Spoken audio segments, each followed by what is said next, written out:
Même le plus fort des hommes a besoin d'amis. Mais c'est quoi être ami? Mais c'est pas vrai, ça fait 75 fois que je vous le dis. Les amis, c'est comme les lunettes.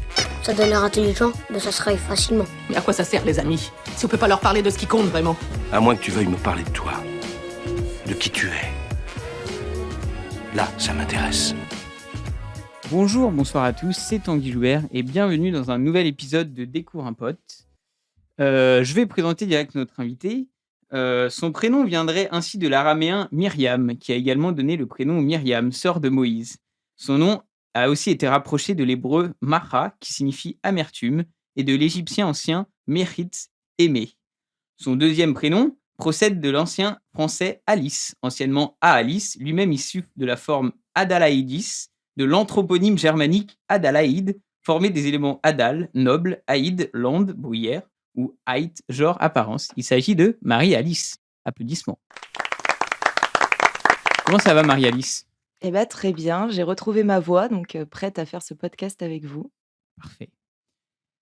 Son prénom vient du nom ancien dérivé du terme Simone, grec Simos, signifiant qui a le nez Camus, un nom masculin provenant de l'hébreu Shiméon ou Simone et qui signifie littéralement Dieu a entendu ma souffrance ou Yahvé a entendu. C'est Simon. Applaudissements. En plus, c'est ta fête aujourd'hui. Exactement. La Saint-Simon. Bonjour à tous. Bonne fête. Comment tu vas, Simon? Très bien. T'as eu un petit... Je me suis réveillé, je me suis dit, c'est à Saint-Simon aujourd'hui, belle journée qui arrive. Non, je rigole. T'as eu un petit cadeau pour ta fête? Non. Personne? Je sais qu'il y a des familles qui offrent des cadeaux pour les fêtes. Petit, on me la fêtait. Enfin, genre, on me disait bonne fête, mais c'était tout. Je crois pas que j'ai déjà reçu de cadeau. Ça. Nous, genre un petit cadeau, tu vois, genre t'as un petit livre, un petit BD, t'as un petit truc. Marie-Alice, elle a amené des chouquettes.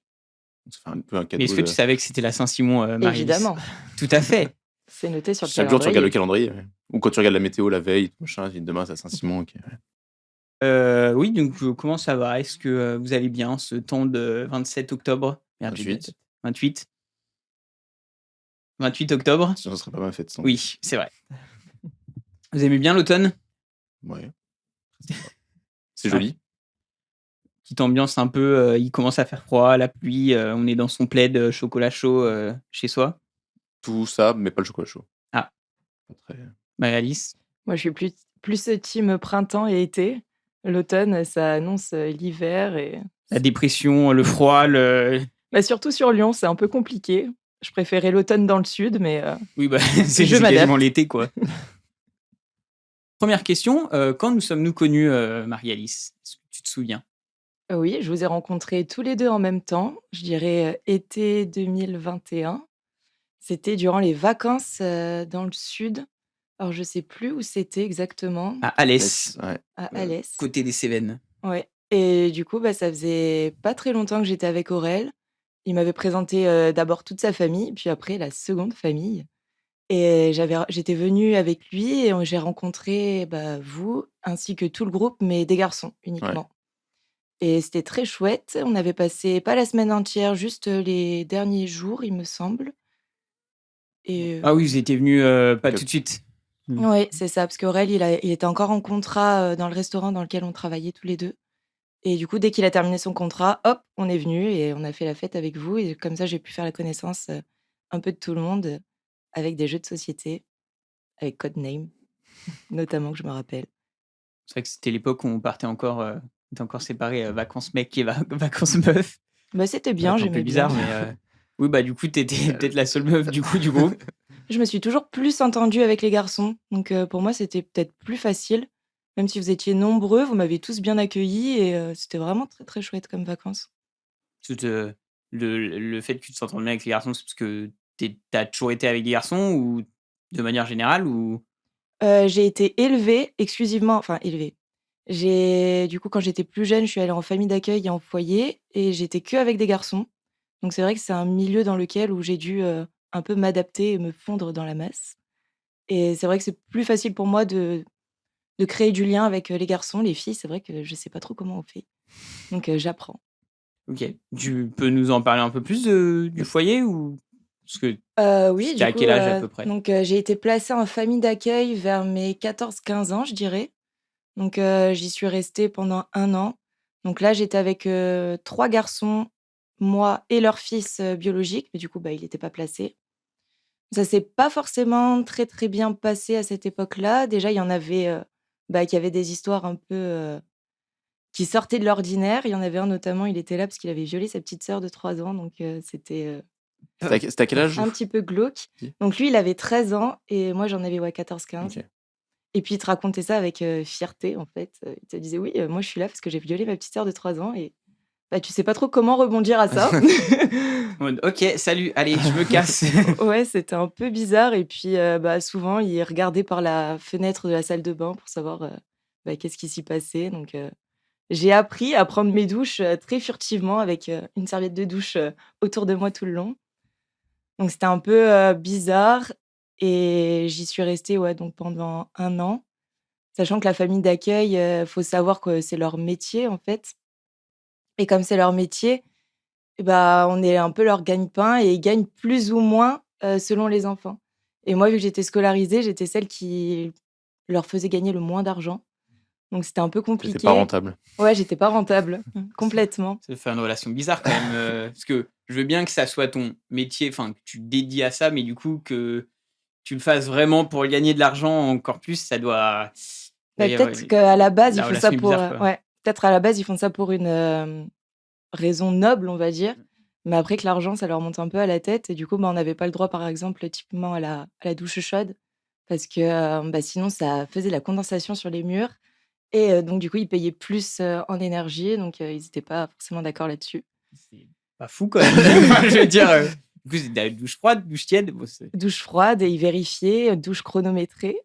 ah ouais, bon, c'est. À l'enfer. C'est une éducation à la dure quand même. Hein. Ouais, même le portable, on avait le droit de le charger que c'était une fois tous les 2 jours et pendant les heures creuses parce que sinon, ça coûte trop cher. Ouais, c'est des radins, quoi. Ouais, un petit peu là, comment. Pour mon anniversaire, ils m'avaient même offert un chargeur solaire parce qu'en fait, j'arrivais à gruger, je récupérais d'autres chargeurs pour charger en scred Ah et oui, du coup, c'est eux qui avaient les chargeurs en fait. ouais et ils nous prenaient nos portables à 21h, enfin c'était, vraiment, pour pas qu'on utilise trop d'énergie justement, sinon on allait, trop dépenser, la batterie. Donc ça a été un peu compliqué et je me suis, «plainte» entre guillemets, aux éducateurs donc de l'ASE, donc c'est de l'aide sociale à l'enfance. Ok. Et la France est très bien faite parce qu'en fait, quand on se plaint, ils appellent la famille d'accueil pour dire: «Hé, Marie-Alice, C'est plainte. c'est plainte, donc du coup, dans 2 semaines, tel jour, telle heure, nous allons venir et nous allons voir si, tout ce qu'elle dit est vrai». Mais du Donc, coup, c'est baiser. inutile. Oui, voilà, c'est inutile. Oui, parce que... Attention, hein, de telle heure à telle heure. Faut que vous soyez irréprochable. Après, le reste, on s'en bat les couilles. Oui, donc complètement inutile et moi, j'avais demandé un peu le soutien des autres garçons avec qui, j'étais et malheureusement, ils voulaient pas forcément parce qu'on entendait beaucoup d'histoires sur des familles d'accueil et on savait que la nôtre était pas top, mais on savait qu'il y avait mieux et on savait surtout qu'il y avait pire. Donc ils avaient pas forcément envie de, se dévoiler ou avoir des problèmes avec la famille d'accueil et moi, j'ai toujours été un peu, comment on dit? Un peu entre les deux. Non, de, Rebelle. ouais, plutôt rebelle, on va dire. Ah oui. En même temps, vu les conditions, même si t'es pas rebelle, tu peux comprendre que ça peut être chiant, quoi. Exactement. Et donc du coup, la famille d'accueil a fait le choix de se séparer de moi parce que de toute façon, j'étais pas rentable et en plus, je me plaignais donc vraiment, j'étais pas la fille à garder et donc là, je suis partie en foyer. Donc en foyer, il y avait 6 garçons plus moi, donc on était dans une villa et c'était un tout autre système que j'ai beaucoup plus apprécié parce que dans la famille d'accueil, c'était vrai que c'était, une famille mais qui n'était pas la nôtre et par exemple, quand ils partaient en vacances, on partait dans une autre famille donc tu avais vraiment l'impression d'être un colique, Ah oui, oui, c'est ça. C'est juste, vous êtes là, on vous garde des points. Ouais, alors qu'en foyer, on avait 2 éducateurs, par semaine, donc ils étaient là toute la semaine avec nous, H24, ils dorment avec nous, dans la même maison, sinon ça serait un peu bizarre et ça a tourné, donc on avait 2 éducateurs par semaine et là, au niveau des garçons, ça se passait bien, même si quand tu arrives, que tu es une fille, tu as l'impression d'être un peu un gibier. Tout le monde te regarde, tout le monde a envie de te voir, de te toucher, donc j'ai dû mettre un peu des barrières et c'est là où j'ai dû mettre des limites et vraiment m'adapter. Donc ça a été un peu compliqué les premiers temps, puis après ça s'est plutôt bien passé, mais une atmosphère qui est assez particulière où il y a beaucoup de bagarres, beaucoup de vols. Et c'est des bagarres entre vous ou c'était Ouais. avec d'autres gens? Alors, essentiellement entre nous, mais ça pouvait mêler des autres gens qui venaient, qui attendaient pour se battre juste devant le foyer. Ouais, ça mettait un petit peu d'action, hein, c'est pas grave. Il y en a aussi qui ont voulu se battre avec moi, mais ça va, puisque j'étais la seule fille. J'étais aussi. Donc, dès qu'on a passé le cap de je suis le gibier, j'ai été plutôt celle qu'on me protégeait. Et à ce moment-là, dès qu'il y en avait qui voulaient se battre avec moi, il y en avait d'autres qui me prenaient sous leur aile et bah, du coup, ils se battaient ensemble. Mais... Tout en mode, battez-vous pour moi, allez hop. Non, et du coup, t'étais toujours scolarisé, même en foyer. Ouais, j'ai toujours été scolarisée. Donc, en foyer, j'y suis restée jusqu'à mon début de terminale à peu près. Là où j'ai fêté mes 18 ans. Il faut savoir que du coup, en foyer, quand on est pris en charge par l'ASE, à 18 ans, il y a 2 choix qui s'offrent à nous. C'est soit on n'a pas de projet et on a fait un peu n'importe quoi, parce que quand on est mineur, bah, ils sont obligés de s'occuper de nous. Mais à 18 ans, il y a la majorité et c'est soit on s'est plutôt bien comporté et on a le droit à un contrat jeune majeur, soit on s'est mal comporté et le jour de tes 18 ans, bah, tu prends tes valises Et ciao, quoi. et ciao. Donc moi, c'est l'année de mes 18 ans, donc c'était quand je passais mon bac. Et c'est vrai que ça a été une année un petit peu compliquée pour moi parce que ça a été l'année où j'ai perdu mon père d'une longue maladie, de 3 ans de maladie. Et quand je l'ai perdu, ça a été un gros choc. Mais en même temps, j'avais cette idée qu'il fallait absolument que j'aie le contrat jeune majeur parce que si jamais je l'avais pas, Et, j'étais. et du coup, le contrat, pardon, je t'ai interrompu, le contrat, il te permet d'avoir quoi, en fait? De continuer à être en foyer, Alors, soit de continuer d'être en foyer, en fait, ça va te permettre d'avoir une prise en charge. Donc, c'est soit tu pars en foyer et s'il y a de la place, tu peux atteindre des appartements qui sont pris en charge par l'État, enfin plutôt par le conseil régional. Et c'est pour avoir du coup de l'autonomie. Donc, ils te donnent un appartement avec, ils te payent tout, le loyer, les courses, même ton coiffeur, tes vêtements, ils te payent tout. Et donc ça, c'est quand même plutôt intéressant parce que sinon, à 18 ans, j'aurais pas su quoi faire, sincèrement, sachant que c'était mon année de mon bac, donc c'était un peu compliqué. Et vu que j'avais perdu mon père, là, je m'étais dit: «Bon, là, il y a pas trop le choix. On va donner toute son énergie» et là, j'ai passé toute mon énergie, dans les études et j'ai eu mon bac mention bien, un bac, S, du coup, scientifique. Ouais, c'était en lycée général, du coup. C'est ça. Mais par contre, à l'époque, alors, c'était moins vrai en foyer, mais pour dormir chez des amis, c'était très compliqué. C'était qu'il fallait faire une lettre au juge avec, le juge des enfants, avec, l'adresse de la personne chez qui je voulais dormir, que ma famille d'accueil rencontre les parents, que ma mère fasse une lettre écrite comme quoi elle m'autorise, attendre la réponse du juge et là, je pouvais partir en soirée. Comment dire que c'était un petit peu compliqué et je prenais la solution de facilité et je partais en fugue. Oui, OK. je pense que... Et pour famille d'accueil et pour foyer, c'était pareil? Alors en foyer, normalement, la procédure aurait été la même, sauf qu'ils ont vite compris qu'en plus j'habitais plus près de Montpellier, donc je partais en fugue, pratiquement tous les samedis soirs et quelques jours dans la semaine. Donc ils ont vite compris que ça servait à rien et donc on a émis c'était pas forcément la procédure, classique, mais je leur disais où je partais et juste ils avaient quelqu'un au téléphone pour être sûr que j'étais là-bas. Donc moi je me débrouillais, souvent je demandais à des inconnus dans la rue pour leur dire: «Hé, dis-leur que t'es le papa». Donc ils appelaient et ça passait. C'est comme ça que je pouvais passer mes soirées. Non, mais c'est le problème quand tu mets un truc trop complexe à faire, Surtout pour une soirée, il faut que t'aies 3 semaines d'avance oui, c'est ça, d'échange. entre le juge, la mère, il suffit juste la mère ne veuille pas et c'est fini aussi. Enfin, tu peux avoir toutes les bonnes volontés du monde. Puis ça fait peur aussi aux parents qui reçoivent de faire une Oui.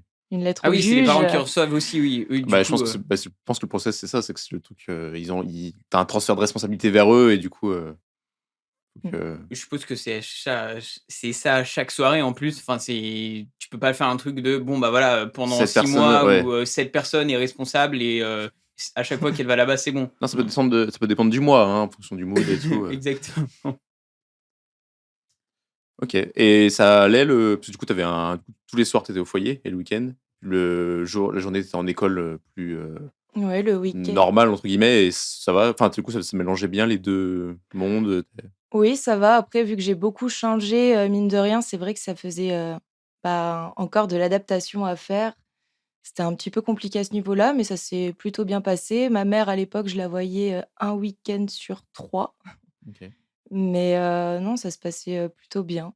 Après au foyer, j'y suis restée donc 2 ans et après, comme je vous ai dit, donc j'ai obtenu mon contrat jeune majeur et je devais partir en appartement, sauf que j'étais en «concurrence» entre guillemets avec, un autre jeune de mon foyer qui avait lui aussi le même âge que moi et donc on avait un appartement mais enfin une seule place pour, 2 «candidats» entre guillemets et lui, il séchait beaucoup les cours, il faisait un peu n'importe quoi donc c'était et je m'entendais très bien avec les éducateurs. Donc normalement, la place aurait dû être pour moi, sauf qu'il a pas forcément, été d'accord avec ce choix-là, donc il a fait, enfin il a parlé avec le directeur du foyer pour dire un peu toutes les bêtises que je faisais, en soum-soum et j'ai La risqué ma balance. ça a été une stratégie comme une autre, sauf qu'il m'a pas tenue au courant qu'il m'avait balancé, donc ça Ouais, c'est logique. Au fait, je t'ai balancé, voilà, t'es ciao. ouais, mais ça a été un peu une trahison parce qu'il me parlait tous les jours, je le considérais un peu comme mon frère et du coup on rigolait, on parlait de la place du foyer et Bah, d'autant plus, enfin, si vous entendez bien, enfin, si j'étais à la place de ce mec, ça serait encore pire de te dire, enfin, au fait, ciao. Genre, en face de toi, C'est niqué son doit être dossier. horrible. Je le fais dans le... Enfin, je justifie pas, attention, hein, je justifie pas ses actions. On a compris comment tu t'aurais fait, Tanguy. Mais juste en mode, bon, je comprends son process. je Voilà. te vois sous un autre angle, Tanguy. Et oui, le monde doit savoir que je suis une grosse balance. Mais du coup, oui, donc j'ai failli perdre, ma place au foyer plus mon contrat jeune majeur par rapport à tout ce qu'il a dit et j'ai eu la chance d'avoir une éducatrice qui est d enfin aujourd'hui, une amie. Donc ça fait 10 ans que je la connais, je connais sa fille, donc on a vraiment créé, un vrai lien sincère et elle m'a tenue au courant que, il m'avait balancé. Donc elle m'a dit: «Ne dis rien» et elle a construit avec moi un dossier pour, bah, motiver mon projet et elle a réussi à me trouver une place dans un autre foyer. Donc j'ai été, encore une fois, j'ai encore changé et cette fois, il y avait pas de place pour un appartement et donc du coup, on m'a placée à l'hôtel pendant 1 an et donc pendant 1 an, je vivais à l'hôtel. Du coup, là, c'était après tes 18 ans, donc fin de terminale, plus... Pendant ma terminale, Ouais, c'est ça. pendant ma Plus terminale. l'après. C'est ça. Et c'est vraiment du jour des 18 ans, t'es dehors. Enfin, faut que tu trouves. Pour Tu sors du foyer, en fait. Enfin, donc, soit on te trouve un appart, machin, soit t'es dehors. le jour de ton anniversaire, oui. Ouais. Bon anniversaire. Tu sois né en fin d'année, tu sais, c'est né en fin d'année, comme ça, tu peux passes au le moins bac finir avant, l'année, ouais. ouais. Et essayer d'avoir des études ou C'est un qu'ils auraient pu taf. caler ça sur je sais pas, un process un peu scolaire, quoi. Mais je pense que c'est par rapport à l'âge Oui, c'est majeur, quoi. juste, ouais. Tu es majeur, ciao. Et ok, du coup, ça fait ça 1 an. Et après, t'avais. Et après, j'ai rechangé de foyer parce qu'ils avaient pas de place pour moi et que c'était pas, viable, en fait, de me laisser à l'hôtel pendant 1 an. Donc c'était quand même un appart-hôtel, donc j'avais quand même, la cuisine, j'avais même une piscine. C'était incroyable avec sauna, salle de muscu, donc j'étais quand même plutôt bien lotie, très bien placée sur Montpellier, en plein centre de Montpellier, donc c'était quand même pas mal. Et après, on m'a donné un appartement donc au nord de Montpellier. Donc c'était un studio qui était, ouais, pas mal et j'y suis restée cette fois pendant 1 an. 1 an et mon projet donc après le bac, donc comme je vous ai dit, j'avais perdu mon père, l'année de mon bac et je voulais, une année un peu de césure pour, bah, reprendre un peu mes esprits et je me sentais pas forcément capable de continuer des études, directement après. À la base, je voulais être, médecin, je voulais faire des études de médecine et les éducateurs, ils m'ont dit que c'était pas faisable, en fait, avec mon projet, qu'ils pouvaient pas motiver ça, que c'était pas la situation faisait que non, ce n'était pas possible et du coup, ils m'ont dit: «Concours d'infirmière». J'étais pas très motivée, mais je me suis dit: «Oui, bon, au moins, ça me laisse 1 an pour le «préparer» entre guillemets. Je le préparerai pas vraiment, au moins je fais mon année de césure comme ça et ça se passera très bien et donc après le bac, j'ai fait une année de césure. J'ai travaillé, alors pas de manière officielle parce que j'avais peur de perdre ma prise en charge. J'ai travaillé dans le fast-food. Ça a été mes prémices dans la restauration. J'ai beaucoup aimé, j'ai été en cuisine, alors ça j'aimais bien puisque je pouvais manger un peu en scred, c'était cool et après j'étais à la prise de commande, donc j'aimais beaucoup et ensuite l'été arrivait et donc j'étais dans le sud, j'étais du côté de Montpellier et je voulais être serveuse sur les plages. Donc j'avais dit à mon patron: «Voilà, je vais faire serveuse». En parallèle, je passais mon concours d'infirmière, donc j'avais réussi les écrits alors que je n'y croyais pas du tout. J'ai passé les oraux, je les ai réussis aussi, donc j'ai été prise dans 4 écoles différentes. Je suis désolée à tous ceux qui ont passé le concours infirmier et qui n'y arrivaient pas, parce que du coup, j'ai clairement volé une place pour rien. Mais après, tu nous dis, mais du coup, ouais, non, pardon. J'ai Tu interrompu pour rien. auras la suite dans suite, quelques voilà, c'est phrases. ça. Mais juste pour revenir sur le projet, parce que du coup, il t'accompagne sur un projet, et je suppose que bon, les études de médecine, vu que c'est long, 8 ans, peut-être 8-10, enfin, voire plus même, ils t'ont dit c'est pas possible, je pense forcément avec la durée. Et du coup, le Non, c'est contrat, par rapport à l'année de césure, non, qu'ils voulaient pas que tu fasses une année de césure avec médecine, ça, non? Ou c'était le fait vraiment de faire médecine qu'ils voulaient pas? C'était vraiment le fait de faire médecine. Parce qu'ils disaient que ça allait être trop compliqué et eux, leur but, c'est de te caser mettre, rapidement. de te caser rapidement et d'atteindre l'autonomie. Oui, Et donc oui. pour eux, c'était pas compatible avec des longues études. Et puis ils me disaient, oui, et une fois qu'il y aura plus de prise en charge, comment tu vas pouvoir financer Oui. tout ça? Donc Parce que, c'est du coup, compliqué. le contrat, il dure à peu près, c'est quoi? C'est 2-3 ans en moyenne? Non, il dure 1 an et c'est renouvelable chaque année. Chaque année, tu dois refaire un dossier en remotivant ton projet et voir si tu te comportes bien ou pas. Si jamais ils voient que ton projet, il est un peu bancal ou que finalement c'était Il y a pas, que des officiellement, il n'y a pas de paroles. limite. Il faut juste dire non si C'est c'est. jusqu'à 21 ans maximum. Ok, il y a 3 ans quand même. Mmh. Donc à 21 ans, faut que tu sois autonome, en fait, du coup. 21 ans où il y a pas de Il y a plus rien, quoi. ouais. Bah, Mmh. après, ça laisse quand même 3 ans. Ouais, mais c'est marrant, alors, parce que du coup, je suppose que donc, le projet, il l'analyse chaque année, et s'il est bancal, il t'arrête de te. Alors c'est pas s'il est bancal. S'il est bancal, il t'aide à le remettre bien et à le construire avec toi. Mais s'il voit que tu es pas à fond dedans ou que tu fais un peu n'importe quoi, oui là, Bah, tu profites juste Ouais, mais du coup, il te de l'aide, coupe quoi. et il te lâche dans la oui. nature, quoi. Ouais, ok. La façon dont ils m'ont coupé, ça a été un peu particulier. Donc je reviens, donc j'avais réussi, infirmière, enfin mon concours. Pendant l'été, j'avais, travaillé donc, à la Grande Motte, sur les plages, donc là, c'était incroyable. J'avais beaucoup aimé cette expérience, d'être, serveuse, donc j'étais chef de rang et donc je rencontrais plein de gens, je dormais sur place, je faisais la fête avec mes collègues, c'était, un peu des vacances payées, sachant que je me faisais 100 à 150 € de pourboire, par jour, donc C'est pas mal quand même. J'ai jamais bossé dans la restauration, mais ça m'a l'air ok, non?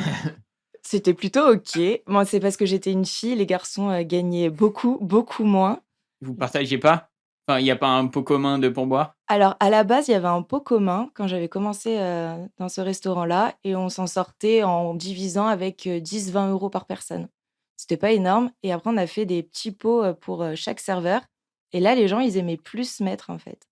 Ils disaient vraiment: «Je remercie le serveur», donc ils avaient Oui. tendance à plus remplir le pot. J'ai pas envie de partager pour le connard qui est là-bas, alors C'est que ça. c'est toi qui m'as servi, Bah, par par contre, exemple. du coup, les cuisiniers ont pas de pourboire. On pouvait leur en donner. Après, ça dépend des établissements. On part aussi du fait, qu'on remercie pour le service. Des fois, on peut dire: «Ah, la bouffe, elle était vraiment pas bonne, mais le service, il Oui, était oui. top, donc Tu tiens». payes pour la bouffe? Enfin, quand tu payes le Oui, oui. plat? Non, mais du coup, enfin, Oui. c'est rare que tu donnes un pourboire pour le plat, quoi. Enfin, Oui, justement, ouais, c'est ça, c'est que le plat, tu le payes déjà et tu donnes un pourboire pour le service. le service, tu le payes déjà aussi, hein. C'est compris dans le prix du plat, le Oui. service. Oui, non, oui, je suis con, c'est aux États-Unis où il y a pas Oui. où le service n'est pas compris, oui. Mais les cuistots, ils sont mieux payés en général. OK. Donc c'est aussi pour ça, mais des fois, quand ils avaient fait vraiment un bon service, on pouvait leur donner. Moi, j'avoue qu'avec tous les pourboires que j'avais pas forcément de mal, Tu es en mode: «Allez, la tunasse, venez!» Donc voilà, donc c'est vrai que cette période-là, on pourrait croire que j'ai mis beaucoup de côté, mais pas du tout. C'était, Allez, le soir, ça paye la bouteille de champagne à 100 balles. ah mais complètement, on sortait en boîte tous les soirs, j'ai jamais autant dépensé de ma vie en si peu de temps. Ce qui est dommage, parce que quand tu dois être indépendante à 21 ans, ça peut être Oui. utile d'avoir un peu d'argent de côté. J'avais Mais, travaillé toute l'année, en fait, pour mettre de l'argent de côté et là, ma paye, je la laissais sur mon compte et donc je vivais vraiment exclusivement avec les pourboires oui, et Ah oui, d'accord, donc ça va quand même. oui, c'est les pourboires que tu as. Que Très tu as bien. dépensé. Les pourboires, c'était ta paye, en fait, tout court et En même temps, 100 € par jour, t'as de quoi vivre, hein. Oui, clairement, mais les gens là-bas, ils étaient très généreux. Je me rappelle, c'était dans mes premiers services à peu près et je devais servir, 2 pintes. Donc j'étais sur mon plateau avec les 2 pintes et il fallait que je le serve, à l'autre bout de la salle, donc pas de souci et je marche et là, en fait, je sais pas, les pintes, elles glissent, mon poignet, il lâche, je sais pas trop ce qui s'est passé exactement et là, les 2 pintes se renversent sur un client que je ne servais pas. Les pintes n'étaient pas pour lui et il se retrouve complètement trempé. Alors à ce moment-là, j'avais envie de mettre sur pause, c'était horrible et je me suis dit: «Bon, ils vont pas me garder, c'est comme ça». Je suis allée chercher plein de serviettes, je me suis excusée, enfin voilà. Donc, le mec, il était très, très gentil. Le patron, il était arrivé, il avait dit à mon patron qu'en fait, il avait reculé sa chaise et que je m'étais pris les pieds dedans, ce qui était totalement faux. Je m'étais très bien débrouillée toute seule, pas besoin de mettre sa chaise sur mon chemin. Et à la fin, au moment de payer, il a demandé à me voir et je suis venue. Donc, je m'attendais à ce que, je sais pas, je dois lui payer le pressing. Et pas du tout, il m'a donné 20 € de pourboire. Donc, ça a été. Merci, donnez-moi encore les pintes, renversez les pintes s'il vous plaît. Je vous paye si vous voulez, il n'y a pas de souci. Le bon samaritain. Après, je pense qu'être une fille. Oui, bah, à mon avis, je pense que c'est un mec, il est viré sur le champ, il n'y a pas de chaise. Viré, non, je pense pas que tu vires un nouveau serveur qui renverse. Oui. Je pense que ça dépend de la réaction aussi que tu as. Si tu t'en fiches et que tu dis ah pardon et que tu passes à autre chose, bon. Désolé, c'est les aléas du métier. Et puis après, tu vas voir l'autre. Alors désolé, vous aurez pas de pinte parce que je l'ai renversé en fait. Voilà, coup, vous fallait allez voir avec le monsieur. il les sort sa chemise, hop. Mais oui, donc cet été-là, j'ai beaucoup apprécié. En plus, c'était un restaurant avec une piscine, jacuzzi, donc il y avait des pool parties, donc c'était vraiment incroyable de travailler là-bas. Ah oui, c'est pas mal comme restaurant. Ouais. Pas le restaurant qui est au bord de la plage. Non, là, c'était vraiment très festif. Donc, tu bossais dans une bonne ambiance. En plus, tous les saisonniers, on dormait ensemble. Comme je vous ai dit, on sortait ensemble tous les soirs. Donc, il y avait vraiment une bonne cohésion. Limite, c'était un peu colonie de vacances. Et en plus de ça, on se faisait plein de thunes. Enfin, c'était génial. Sauf ça, en fait. Surtout la thune qui était géniale. Enfin, sauf Rachid, il s'appelait. Et quand on faisait les petits pots, son petit pot, on l'avait mis à Rachid. Après, on a mis Chichi. Et lui, il avait que quelques pièces ou parfois un billet de 10 à la fin. Donc, c'est vrai qu'à la fin, je remplissais toujours un peu son pot parce que ça me faisait de la peine pour rééquilibrer un petit peu. Tu vois le gros pot avec plein de billets, puis le pot avec 3 pièces. Aïe, c'est oui, pas... ça s'appelle Rachid en même temps. Hein, oui, bah voilà. Chichi. Ah, Chichi. Oui, je pense que Chichi, déjà, ça aide un peu plus. Après, tu sais pas si tu donnes à un chat ou si tu donnes à... C'est qui que je paye, là? Et donc là, je me suis découverte un peu une passion pour la restauration. Parce que je me suis rendu compte aussi que je pouvais... prendre soin des gens. Et ça, c'est toujours quelque chose que j'ai aimé faire, prendre soin des gens.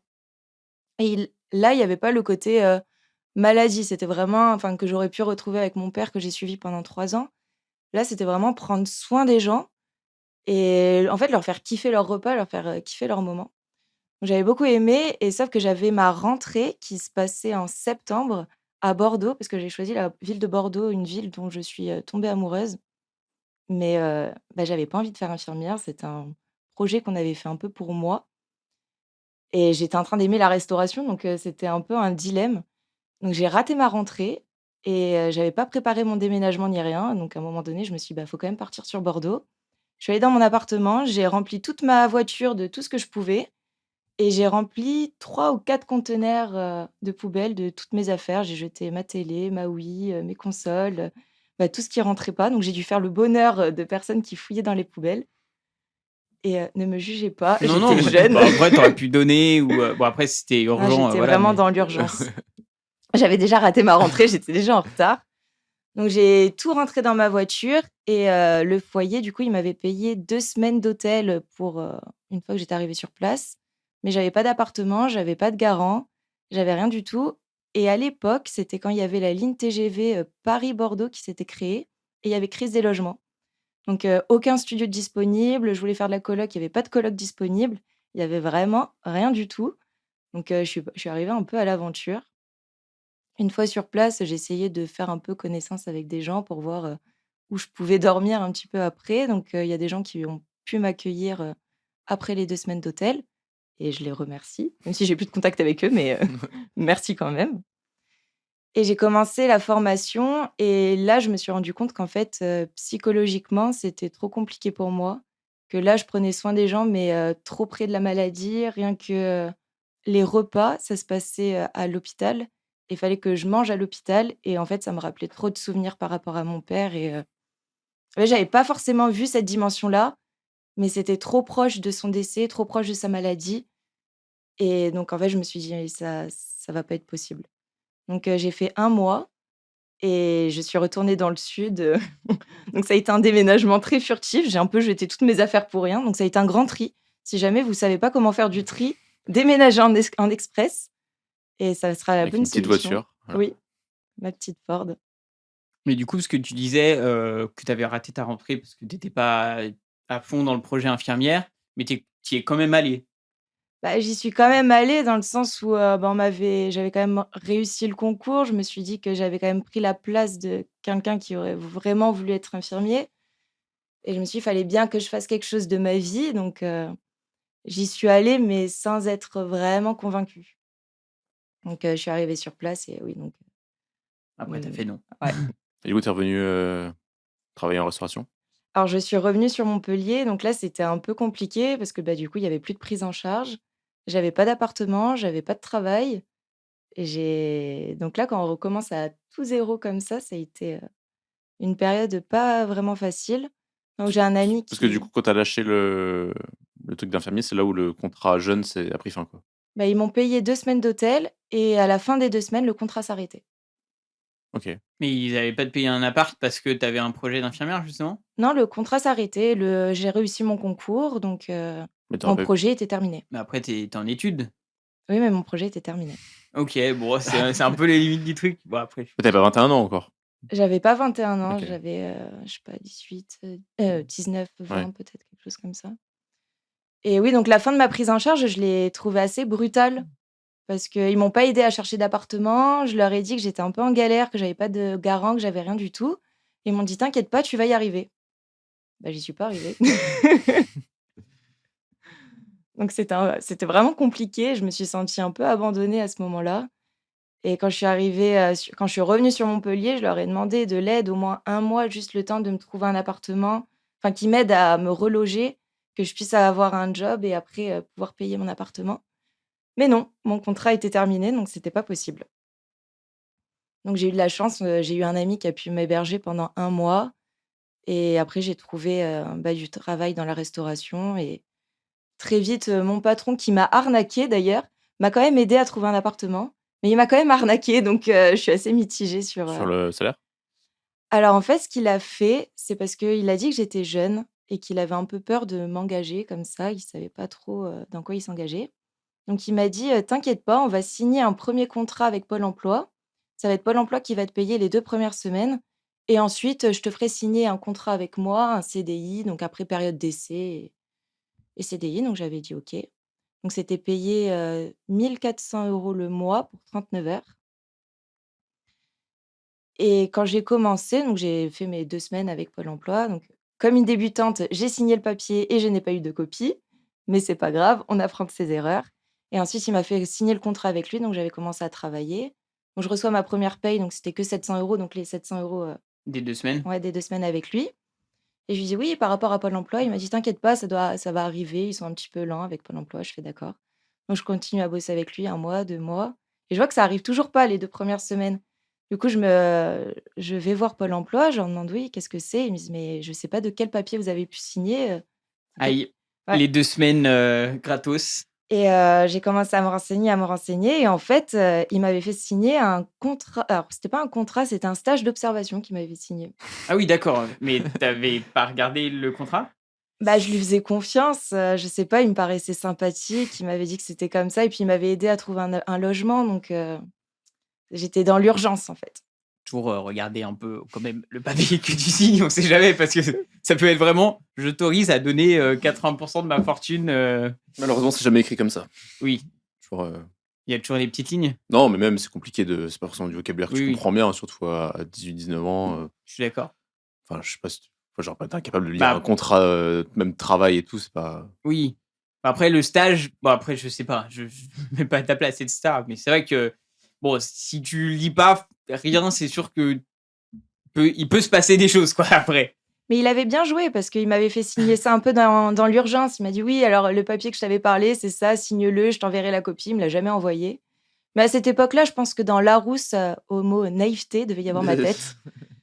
Donc je lui ai dit quand je l'ai su, j'ai été très, très en colère, très remontée contre lui et je lui ai dit: «Ouais, vous m'avez fait, signer, un stage d'observation, je comprends pas, pourquoi vous m'avez dit que je serais payée?» et il m'a dit: «Bah, grâce à ça, tu as ton CDI, donc sois contente» et donc j'ai fait un abandon de poste. J'allais dire: bah, j'étais contente». Non, non, pas du tout. Allez hop, ciao. Ah non, je me suis mise en arrêt maladie et après pendant 2 semaines et après j'ai fait un abandon de poste. pas mal. Joli, Renvoie. Oui, c'est vrai que tu lui as rendu la monnaie de sa pièce. Et ensuite?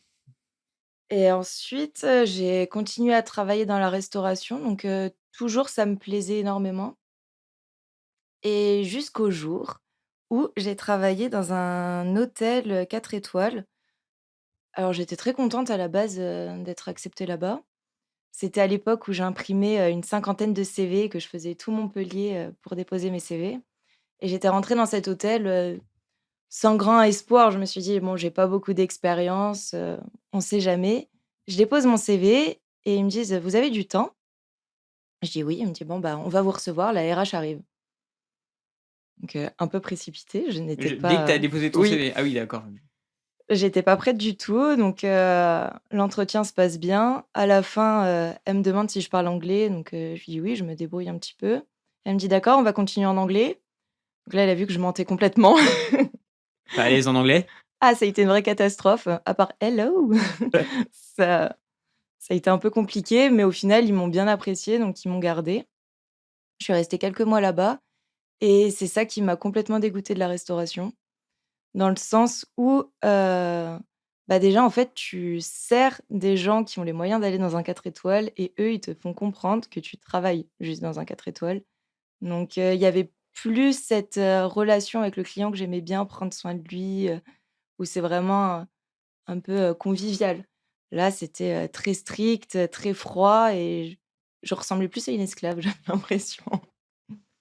Donc j'aimais moins, c'était le côté de ce service-là que j'aimais moins et il y a on recevait aussi des groupes de footballeurs où je pense qu'ils me prenaient pour une escorte, je sais pas, ils commandaient des room service et ils m'ouvraient, de manière pas très habillée.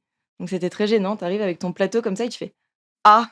tu fermes les yeux, tu essayes de le poser et c'était plein de petites anecdotes comme ça qui étaient très gênantes. On recevait, des, groupes d'asiatiques et ils avaient, du coup une culture, différente de la nôtre et pour mes premiers jours, on m'avait dit: «Oui Marie, si tu veux, enfin c'était même pas si tu veux, c'était: «Tu t'occuperas de ce groupe-là», donc je fais: «Pas de problème». Donc je m'occupe d'eux, je les sers tout le long, tout se passe bien, ils étaient ravis du service et à la fin, il y en a un, donc on voyait que c'était un peu le chef du groupe. Il se lève, il crie, enfin il crie, il parle fort et il dit quelque chose, dans sa langue, donc je supposais que c'était du chinois. Je trouvais ça assez émouvant, j'étais à côté, je regardais et là, il y a tout le monde qui se lève, tout le monde qui parle aussi en chinois, donc je fais: «Oh, un petit moment de culture, j'aime bien» et là, ils se mettent tous à cracher par terre, sauf que c'était de la moquette rouge et que du coup, c'était à moi de nettoyer et j'étais dégoûtée. Je me suis dit: «Mais on aurait pu prévoir, tu sais, des petits crachoirs, pour chacun», mais non, ça ne se faisait pas comme ça et c'est vrai qu'à chaque fois qu'on recevait ces groupes-là, bah, ils crachaient par terre. Tu sais pourquoi? Enfin, tu ce que ça signifie ou? Alors c'est dans leur culture apparemment que quand ils ont bien mangé, ils crachent, mais bah, C'est pas la nôtre de culture. Oui, ou cracher sur la table, au pire, comme ça, hop, tu débarrasses tout, c'est mieux, quoi. c'est ça, mais ça se passait pas comme ça et donc ça m'a un petit peu dégoûtée et puis à la fin, je me suis dit: «C'est bien quand tu es jeune tout ça, c'est bien parce que je gagnais des sous, j'avais pas mal de temps pour moi, mais est-ce que je ferais ça toute ma vie?» Et là, j'ai commencé à avoir des regrets par rapport à la PACES parce que je me suis dit: «Ah, en fait, on m'a déviée de mon projet initial» et j'avais toujours ça en tête et je me suis dit: «Est-ce que tu te gâches pas? Est-ce que» quand même, j'avais des capacités, j'ai toujours été très forte à l'école. Alors très forte, je j'ai juste une très bonne mémoire où ça fait que je lis les cours 2-3 fois et après je les connais donc c'était plutôt facile pour moi sans grand effort. Ça peut aider en PACES. Ce Oui, qui bon, peut il aider, faudrait faire des efforts aussi, hein, mais Et tu t'étais pas dit que le fait que tu pas du tout aimé être à l'hôpital et en infirmière, bah, que du coup médecin était peut-être pas fait pour toi non plus?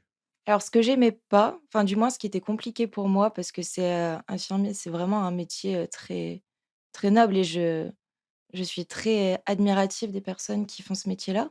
Mais c'était vraiment d'être proche du malade et d'être dans cette, relation, Mmh. patient-malade qui me gênait. Alors que médecin, je me disais: «Tu as quand même plus de distance, où ça va être vraiment la maladie et m'intéresser à elle» et je pense aussi que j'avais besoin de comprendre ce qui s'était passé pour mon père, de comprendre un peu tout ça et c'était quelque chose qui m'a toujours, intriguée et intéressée. Donc à partir de ce moment-là, je me suis dit, Et puis, c'est toujours ce que j'ai voulu faire. La famille du côté de ma mère, ils sont tous médecins pratiquement, donc c'est le milieu médical, j'ai un peu baigné dedans depuis très jeune. Donc c'était vraiment une voie et c'était aussi pour, ne pas avoir de regrets. De me dire: «Bah, au moins, j'aurais tenté». Donc je me suis inscrite en PACES. Sauf que j'ai raté ma rentrée, parce que je suis très désorganisée. Encore. L'histoire de ma vie. Comment tu fais pour rater une rentrée, en fait? Enfin, je veux dire, même si t'es désorganisé. Je me suis inscrite au dernier moment et j'avais pas compris qu'il y avait une pré-rentrée déjà Oui, à la rigueur, t'as loupé la et pré-rentrée. j'ai raté la pré-rentrée. D'accord, ok. Je comprends. Et hem et du coup, donc je me suis inscrite, j'ai raté ma rentrée, enfin la pré-rentrée et une fois que je suis arrivée sur place, bah, ça a été assez compliqué pour moi parce que, bah, même si j'avais des capacités d'apprendre, j'avais perdu toute ma concentration. J'avais du mal à écouter des cours, aussi enfin aussi, Des cours aussi longs? ouais, Enfin, des cours, pendant enfin, juste 2-3 heures, mais le cours en lui-même, oui, après c'était des ça cours demande une vidéo qu'on concentration. avait donc je les mettais en x2 et pour prendre, toutes les notes et pour, pouvoir apprendre. Donc ça allait, mais c'était vraiment, j'avais perdu énormément. Par exemple, en maths, j'étais très, très forte. Je crois que j'avais eu 18 ou 19 au bac. J'adorais les maths et ben j'ai tout oublié. Enfin tout oublié, Mmh. j'exagère un Du petit coup, peu, entre mais le moment où t'es rentré en PACES et le moment où t'as passé le bac, tu quoi? Tu eu 2 ans du coup entre les 2. ouais, 2 ou 3 ans OK. et ça peut paraître peu, mais Ah, pour oublier, ça va ça vite. oui, ça va vite et même la capacité, d'apprentissage, elle était compliquée. C'était, De une travail surtout. rigueur, ouais, à Tu avoir travailles enfin, au lycée, on va dire, tu peux travailler, régulièrement et dès que tu ne travailles plus régulièrement, bah, hop, toute ta rigueur et ton truc s'envole, mmh. en 2-2, ouais. Pour Puis reprendre, ça prend du ouais, temps. j'avais oublié, totalement comment on faisait. Donc à l'époque, ma grand-mère, elle m'avait aidée financièrement pour reprendre mes études parce que c'est elle qui m'a suivie, un peu derrière, donc je la remercie. Grand-mère, maternelle? Maternelle, ouais et j'ai travaillé comme ça, donc je suis arrivée au premier er 1 quoi? J'étais arrivée 600 sur 3000, ce qui était Bah, c'est pas mal quand pas même, non j'ai plus, l'impression. Enfin, pour je n'ai pas fait médecine, mais d'après ma sœur et de ça, 600-300 sur 3000, tu peux, espérer et même si alors non, tu pour médecin, médecine, c'était c'est mort. ouais, il y avait 245 places en médecine. Tu voulais faire que médecine ou genre kiné, alors il y a, Pharmacien, pharmacien, sage-femme. sage-femme, dentaire aussi, Dentaire je crois aussi, ouais. et du coup, tu voulais faire, que médecine? Je voulais que médecine OK. et je me suis vite épuisée, en fait, à ce premier quad et de voir, ce résultat, même si j'étais contente, mais c'était insuffisant et je me suis complètement épuisée donc j'ai recommencé à travailler dans la restauration. Ah, tu arrêté là du coup? Donc pour le deuxième quad, ouais, j'ai arrêté là. J'ai retenté l'année d'après et j'avais pas gagné tant de places que ça donc j'ai continué à travailler dans la restauration et là, j'étais un peu dépitée. Je me suis dit: «Beh, qu'est-ce que tu vas faire?» et j'avais quand même appris beaucoup, beaucoup de choses. Donc j'ai cherché une formation qui pourrait être en lien avec ce que j'avais appris.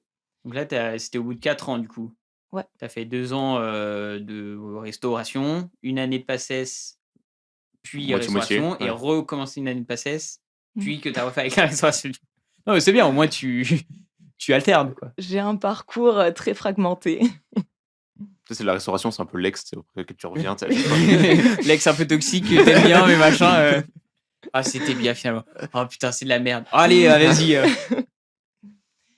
Et donc j'ai trouvé une formation que j'ai suivie. Donc les 2 premières années se passaient dans le sud et la troisième année, sur Lyon, à Perrache. Donc c'est une formation qui permettait de valider un diplôme, un bachelor, donc un bac+3 assistant ingénieur et en même temps une licence en biologie, biochimie et biotechnologie. Donc j'aurais pu rentrer directement en deuxième année, mais j'avais un petit peu peur. Je me suis dit: «Oui, quand tu rates une année, est-ce qu'il y a pas des matières quand même qui pourraient enfin, Te être manquait? utiles?» Ouais. Ouais. Donc j'ai pris la décision de commencer dès la première année, enfin de recommencer tout à zéro. De toute façon, j'étais plus à ça près, je crois, c'était, et du coup, tu bossais ou ta grand-mère t'aidait encore?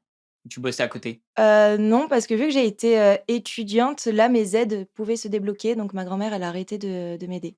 C'était Tu en avais fait une bourse, De quoi? CAF? Bourse, ouais? bourse, CAF, oui. Parce qu'en fait, vu que j'avais, travaillé avant, quand j'ai décidé de reprendre la PACES, bah, à l'époque, c'était ça te prenait les revenus sur, 2 ans en arrière Et donc, Ouais. j'avais le droit à aucune aide, en fait.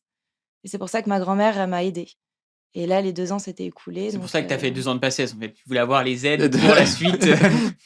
Allez, je bosse 2 ans en études, je me mets 2 ans dans la merde, comme ça, après... Qu'est-ce que c'était nul ce truc de 2 ans de décalage de. Ouais. T'as des gens qui ont pas oui. besoin de l'argent qui en touchent et t'as ceux qui en ont besoin qui en touchent pas parce qu'avant ils étaient pas dans la bonne situation. oui, c'était vraiment pas Je cohérent. crois que c'est un peu en fait. changé, mais je suis pas sûr que Je c'est crois encore que Ça a parfait. c'est changé. plus court maintenant. Je crois que c'est sur 1 an là, maintenant, un Oui. an roulant. Mais Oui. Exactement. Même, oui, c'est ça, oui, c'est un an roulant. Parce que j'aurais pu, quand j'ai commencé à bosser mon taf d'ingé, demander la CAF, parce que j'étais encore, je sortais d'un col d'ingé. J'étais en mode flemme, c'est bon, je gagne bien ma vie. J'ai la flemme de demander pour. En plus, j'étais en coloc, donc c'est divisé par 2. Pour 80 balles, je suis en mode, allez, je sais qu'il y en a qui ont besoin, et moi, c'est bon, j'ai mon salaire d'ingé. quel don Tanguy. Et oui, bah, c'est surtout la flemme de faire les papiers, de Toi recevoir. aussi t'aurais donné 20 € de pourboire là si t'avais refait une guerre dessus là. Sûrement. Du coup, deuxième année, non, première année. Oui.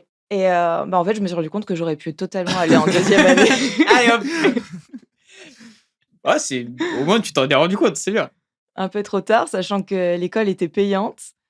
Donc, ça a été un petit coup financier parce que j'avais décidé d'aller dans du privé cette fois pour être un peu plus cadrée et de ne pas repartir en restauration, que cette ex-toxique de la restauration ne revienne pas dans ma vie, Tu es revenu un peu au final, non? qui est totalement revenu et qui va certainement revenir. Tu faisais les étés, non, c'est ça entre Oui. toutes les années. En fait, il faut savoir que depuis mes 16 ans, j'ai jamais pris de vacances. Au départ, je bossais, donc j'avais le BAFA, donc je bossais dans les colonies de vacances. Ah, mais t'as le BAFA. J'ai le BAFA. Tu l'as passé à quel âge?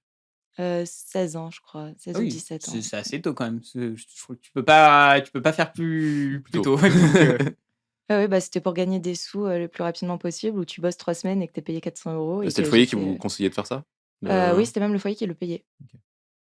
Donc, c'était plutôt chouette, ça. Donc, oui, donc tous les étés, en fait, j'ai toujours travaillé, donc, que ce soit en colonie de vacances ou après donc dans la restauration.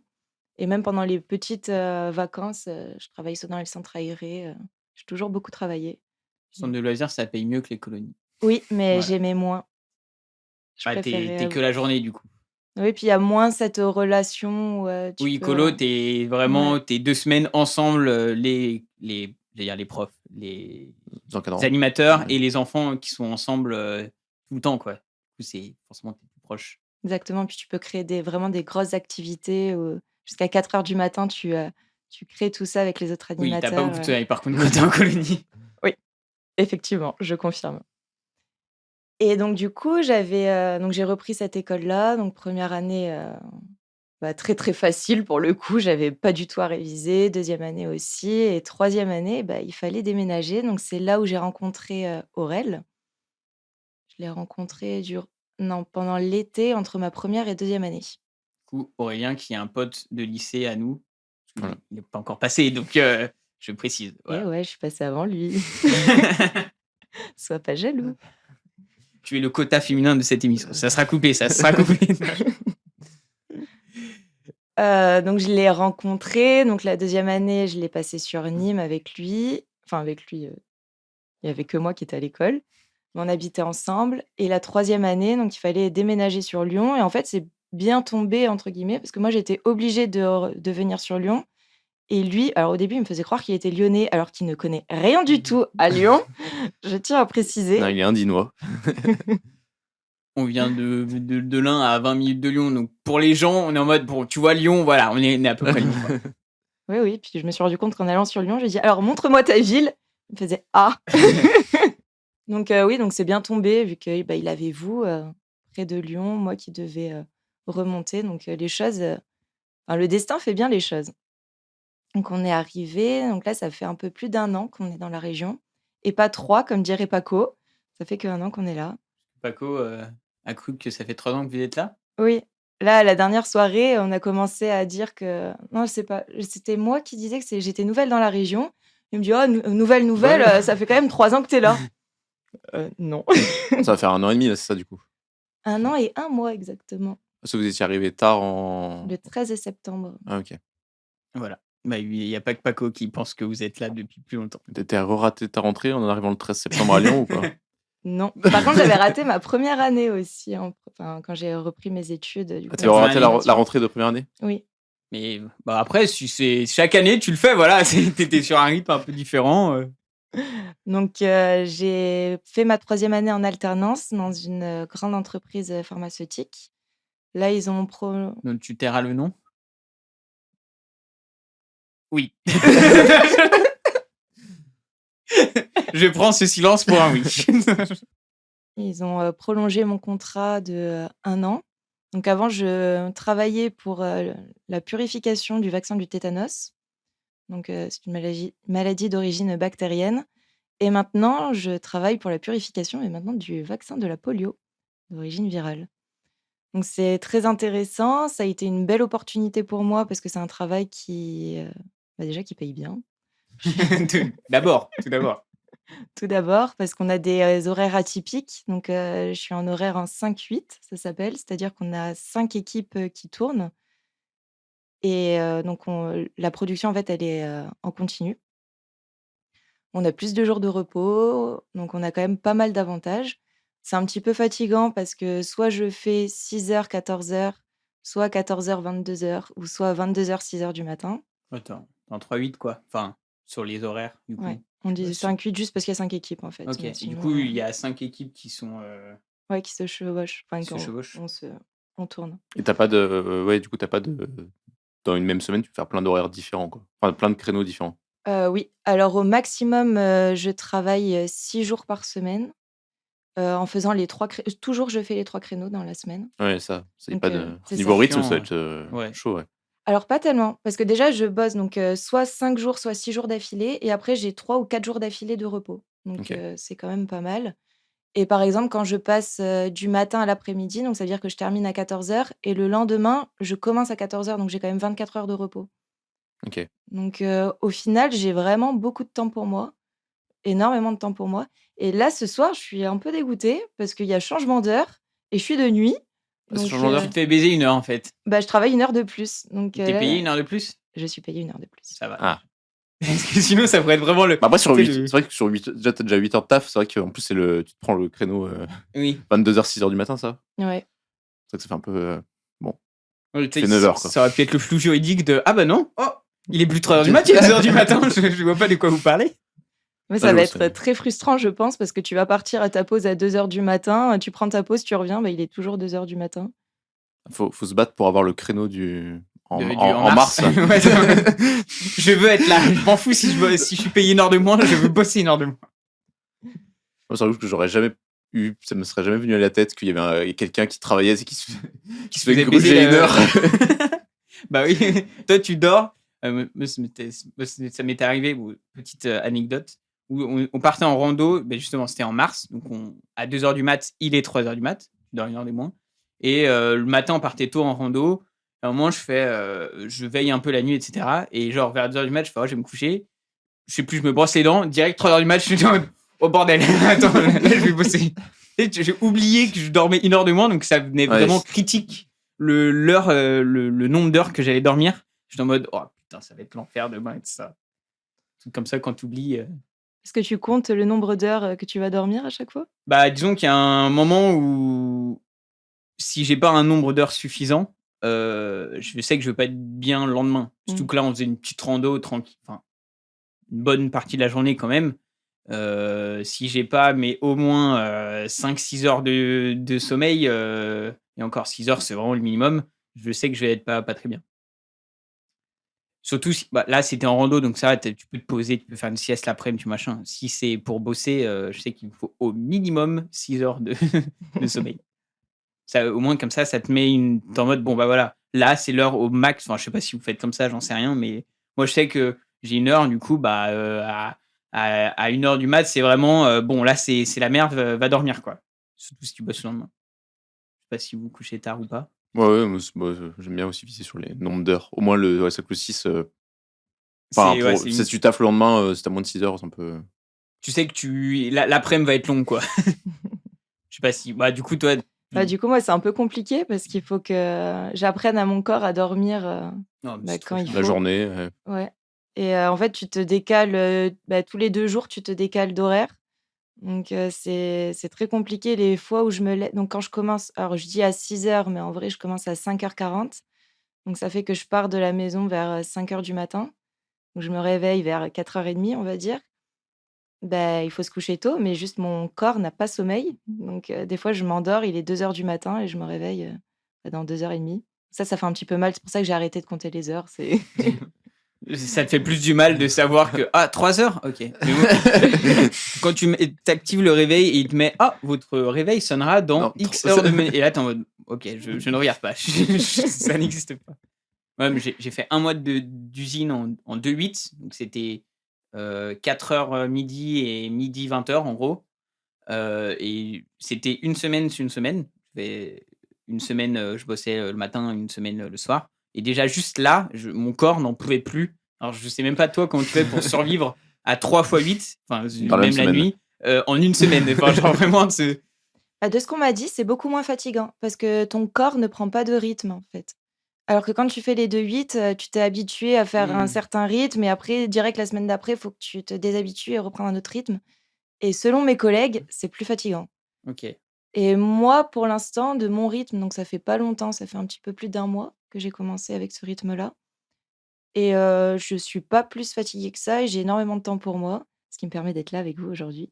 Parce que quand tu faisais le truc sur le tétanos, t'étais pas sur cette routine-là. Pas C'était, du tout. J'étais en journée, je faisais 7h, 16h tous les jours et le vendredi, je pouvais partir à midi. Ok. Mais c'est pas les mêmes horaires pour le tétanos. Il est en train de travailler en Afrique, donc c'est. Et ça te plaît bien? Ça me plaît bien. Je trouve ça très intéressant ce que je fais. Donc moi, je m'occupe de toute la partie qui est chromatographie. C'est très intéressant. Donc ça, c'était des choses que j'avais vues à l'école et là, je le vois à grande échelle, on va dire. Oui, tu mettais le papier là dans le. C'est pas ça, c'est pas le truc en chimie où tu mettais le papier et tu avais les trucs pour savoir qu'est-ce qu'il y avait dans le produit ou ça n'a rien à voir. Ou ça doit avoir rien à voir du Ce coup, que tu d'après parles, ta oui, c'est tête. un type de chromatographie, mais nous, ça va être des chromatographies sur colonne. Donc c'est autre chose encore. Sur colonne. Il y a sur ligne et sur colonne. C'est logique, non? Non, il me semble que ce que tu parles, ça va être sur une espèce de plaque Ouais. que tu mets dans une solution et par migration, tu vas Oui, voir là oui. où ça voilà, c'est s'arrête. ça, exactement. Tu vois, tout à fait. Alors que nous, ça va être une solution qu'on met dans une colonne et après, tu as plusieurs types de colonnes. Après, j'ai pas forcément envie de rentrer dans les Mais détails qu'est-ce pour que tu appelles une colonne? des raisons de tube. confidentialité. Ouais, c'est un tube avec un gel. Ok. Et selon le type de colonne, tu peux retenir ou pas retenir certaines Ok, protéines. très Et bien. comme ça, on peut récupérer le virus et purifier, en fait, tout simplement. C'est-à-dire qu'on passe d'une solution, quand on la reçoit, c'est plusieurs milliers de litres. Et on la concentre, on la purifie pour que ça tienne dans quelques dizaines de litres. Ok. Donc c'est un procédé qui est assez dangereux, dans le sens où moi, je travaille avec une solution de virus qui n'est pas inactivée, donc qui est complètement toxique, en fait. Pour avoir le tétanos demain, quoi. Non, elle travaille plus dans le tétanos. Oui, non, mais Faut c'est suivre bon. Tanguy un petit peu, hein.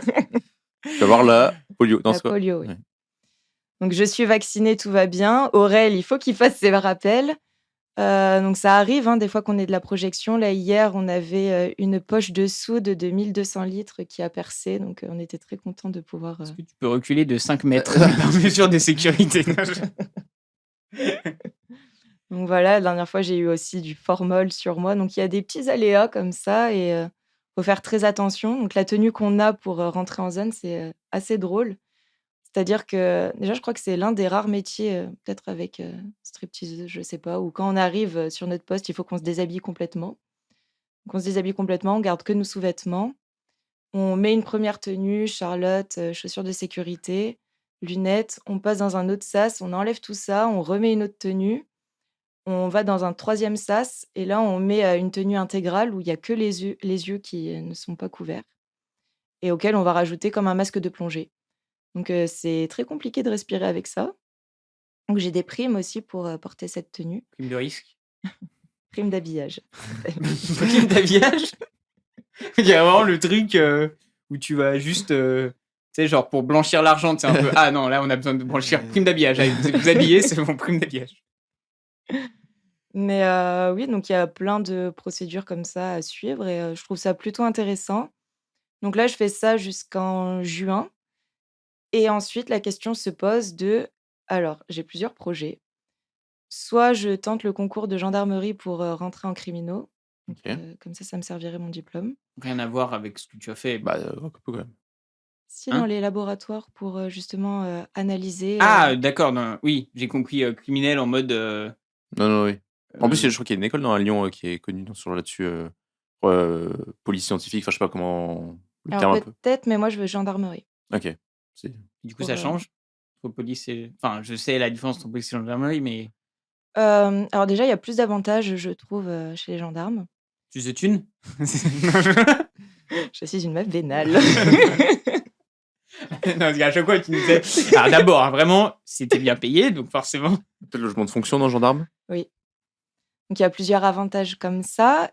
Et donc ça, c'est le premier projet. Deuxième projet, ça serait de reprendre mes études. Comme vous avez pu remarquer, j'aime bien les faire en fractionné. Ça, tout doucement, on y va.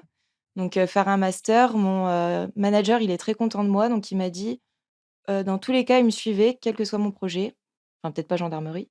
Mais soit il m'aide à trouver un CDI, soit il m'aide à trouver une alternance pour pouvoir faire mon master. Parce que du coup, t'as un CDD d'un an, ça. Je suis en intérim. Ok. Et en master, ça serait quoi comme intitulé de master? Alors là, j'en ai trouvé. Alors déjà, je me questionne, est-ce que le master, je le fais sur Lyon ou pas? Donc avec Aurélien, on va peut-être déménager. C'est une question qu'on se pose. Si c'est sur Lyon, pour l'instant, j'ai vu le master, c'est QHSE. Donc ça va être tout ce qui est qualité, hygiène, sécurité de l'environnement. Donc c'est pour atteindre des postes de cadre qui seraient mieux payés.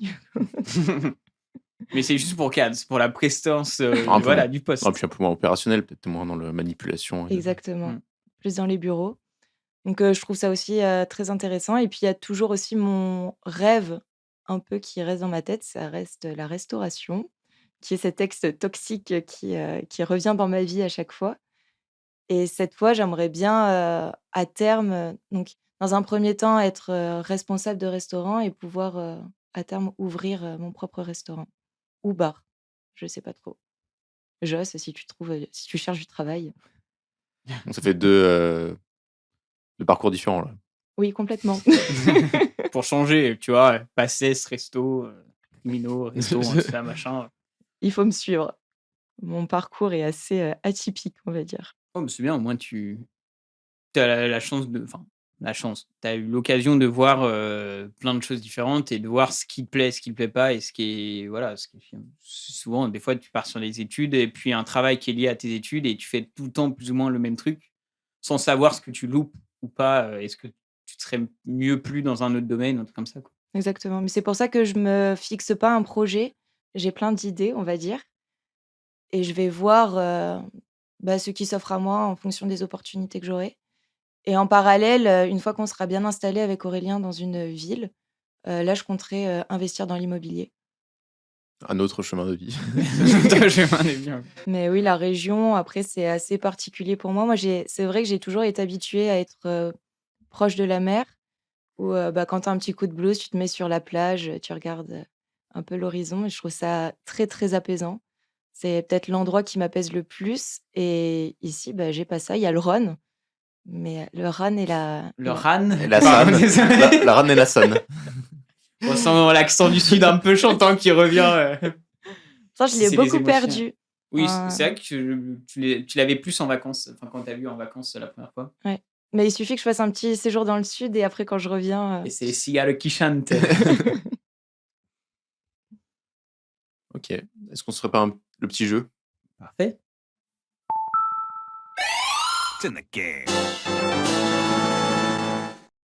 Bon, alors, petit jeu que j'ai concocté. Ça va être un jeu sur l'audio, mais pour changer, c'est pas sur des musiques, c'est juste sur des sons qu'on va entendre. Alors, le premier, c'est j'ai mis un texte en français. Aujourd'hui à la table de Tanguy et Simon, pour un nouvel épisode du podcast Découvre un pote, c'est Marie-Alice qui nous fait le plaisir de parler au micro. Et je l'ai mis dans plusieurs langues sur Google Traduction. Il faut que vous me retrouviez les langues qui ont dit les passages. Alors, il y en a qui sont plus ou moins faciles, mais j'en mets un facile, on va voir si Dès que vous avez la langue, vous pouvez dire ce que c'est.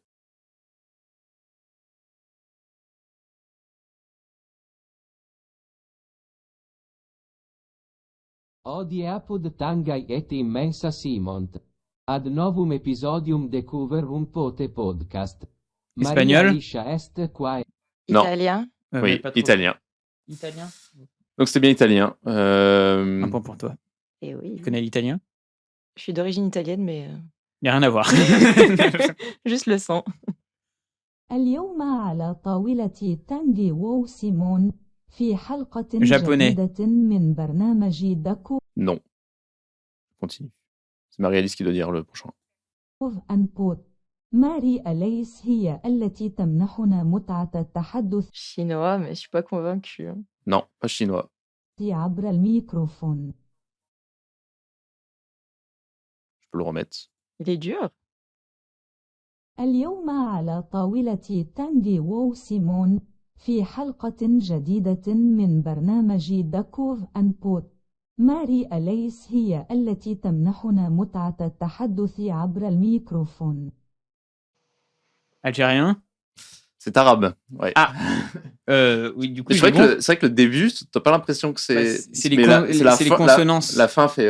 Tu sens les H un peu aspirées. Les... Oui. Bien joué, je n'aurais pas trouvé. היום ליד השולחן של טנגוי וסימון, לפרק חדש בפודקאסט דיקאובר אנפוט. Portugais. מארי אליס היא זו שנותנת לנו את העונג לדבר במיקרופון. Un pote. Je le remets. C'est Tanguy, oui, ouais, ça qui va. veut dire. היום ליד השולחן של טנגוי וסימון, לפרק חדש בפודקאסט דיקאובר אנפוט. מארי אליס היא זו שנותנת לנו את העונג לדבר במיקרופון. Il est dur celui-là. Ouais. Je pourrais pas. Mandarin? Non. Vas-y. Colombien. Non, c'est grec. Grec. Ah ouais, mais. 오늘 텐가이와 시몬트위 테이블에서 데쿠브르 UN 포트 팟캐스트의 새로운 에피소드를 위해 마리 앨리스가 마이크에 대고 연설하는 즐거움을 선사했습니다. Bah, japonais? Non. Chinois. Non. Coréen? Oui. Allez, on fait la théorie des trois. Je peux montrer le chinois, je laisse sur ce que ça aurait donné. 今天在 Tanguy 和 Simon 的餐桌上，玛丽爱丽丝 Marie Alice 为我们带来 C'est marrant 了 parce 在 que c'est The beaucoup plus lent. Coupon Ouais. Pod 播客 Je crois 的 que c'était au 新一 ralenti 集 même. 里用麦克风讲话的乐趣。 En plus, c'est la voix de synthèse, donc c'est très. Genre, la voix de synthèse en français, déjà, elle parle pas comme nous, on parle en français avec les intonations, etc. C'est vrai que c'est pas évident.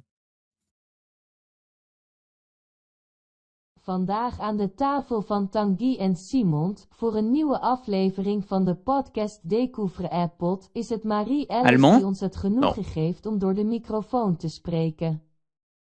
Mais tu l'as Tanguy, non? Non, mais je pense, enfin, de toute façon, j'ai. Bah, vas-y, hein, tente. Mais... Suédois. Non. Néerlandais? Oui. En fait, le néerlandais et l'allemand, ça se ressemble vraiment beaucoup, donc. En plus, quand tu le voyais écrit, le texte, tu voyais vraiment des vannes et des machins, tous les trucs un peu Ouais, non, néerlandais. le néerlandais, ça ressemble beaucoup à de l'allemand. Voilà. Mais comme j'ai fait allemand pendant 10 ans, faut bien que ça serve à un moment, quoi. Et on peut Pardon. Ouais, T'as vas-y. fait des langues étrangères J'ai fait espagnol, comme la plupart des gens dans le sud de genre la juste France. au collège-lycée, du coup? Ouais. Les études sup, nous, les études sup, on avait langue 2 obligatoire. Ah ouais? Pour la prépa et collège, c'était plus trop obligatoire. École d'ingé, c'était. Pardon. École d'ingé, c'était plus obligatoire. Et t'avais pris du coup allemand, c'est ça? Ouais, j'ai fait 10 ans d'allemand. Faut que ça me serve bien quelque part. J'avais pris langue des signes aussi au lycée. Oh, ça, c'est stylé, ça. Tu peux nous parler en langue des signes dans le podcast? Bah non. J'espère qu'il y a la langue des signes dans ton jeu. Dernier petit test. היום ליד השולחן של טנגוי וסימון, לפרק חדש בפודקאסט דיקאובר אנפוט. מארי אליס Non. היא זו שנותנת לנו את העונג לדבר במיקרופון. Norvégien? Non. Je sais pas ce que c'est, mais c'est pas beau comme langue en tout cas. היום ליד השולחן של טנגוי וסימון, לפרק חדש בפודקאסט Decover Unpot. מארי אליס היא זו שנותנת לנו את העונג לדבר במיקרופון. C'est à moi ou à toi? Tu peux y aller parce que je... Russe? Non, Putain, ouais, je pourrais pas. vous l'aurez pas, c'était hébreu. Hébreu. Je t'ai mis une communauté ado, Marie-Alice, fais gaffe. En disant que c'était moche. C'est parce que il y a Palestine-Israël, c'est pour ça que tu as mis l'hébreu. Non, c'était... Je sais même pas, c'est parlé par qui, en vrai? Oui, par Israël. Ok. Et que par eux? Ou dans les pays aux alentours? Ouais, aussi je pose par là-bas, ouais. Voilà, c'était le premier sous-jeu sur Google Traduction. Sympathique. Maintenant, il y en a un qui est, je pense qu'il peut être dur. J'ai pris des extraits très connus que tout le monde connaît d'audio et je les ai inversés. C'est-à-dire que ça part de la fin et ça va jusqu'au début. Oh, Donc, ça va être dur. Donc, c'est des extraits audio. C'est pas des musiques. c'est pas des musiques. C'est des gens qui parlent. Ça peut être des gens qui parlent. C'est pas forcément des gens qui parlent, mais Ok, vous allez d'accord. comprendre. Ok. Euh, Ça va, Marie-Alice? Je m'attends au pire. On blir mörker, on röstlig wall. Avant que j'ai venu snoket, on ville sans felou, ta dang. Hier n'a pas de droit, grépusser rétal. Sans son veul. Renol. Ça m'a fait penser à Charles de Gaulle, mais je pense pas. C'est Charles de Gaulle, Ouais. c'est l'appel du 18 juin. C'est ce que j'allais dire. J'allais dire, on sent que c'est un. Je peux mettre le passage. C'est là où il dit Paris libéré et tout ça ou non? Je vous mets le passage en. L'honneur, le bon sens, l'intérêt supérieur de la patrie commande à tous les Français libres de continuer le combat là où ils seront et comme ils pourront. Bravo. Ça faisait très discours, ouais. J'ai hésité à dire Adolf Hitler à un moment. Je me suis dit, bon, quand même, il n'a pas fait forcément des trucs très connus. Enfin, en parler, je veux dire, en Il n'est discours. pas connu, Adolf Hitler. Texte suivant. السوف نفرز rapide serbe مش سنتدي سنعب مهبد صنفخ son et transexuence La NCCF. Exact.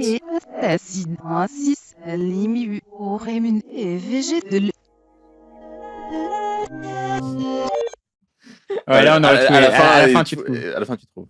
Ouais, en fait, c'est les pauses qui m'ont fait deviner. Genre le côté Tintin. Enfin, mais c'est sympa, sympa.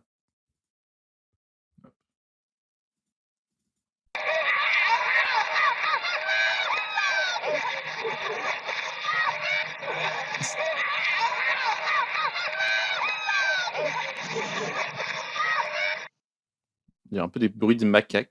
Oui. Je vais dire, on dirait que c'est Hanouna qui rigole. C'est le rire d'Hanouna. Oh yes. C'est.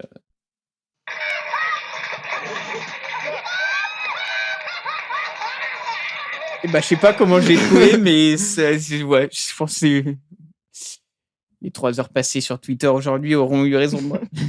Non mais putain, c'est un extrait particulier ou juste le rire? Non, je crois que j'ai pris l'extrait 10 heures de rire d'Hanouna ou je sais plus quoi. Ah oui, d'accord. J'ai Oui. juste mis 10 secondes. Quoi. Ouais, bien joué, Tanguy.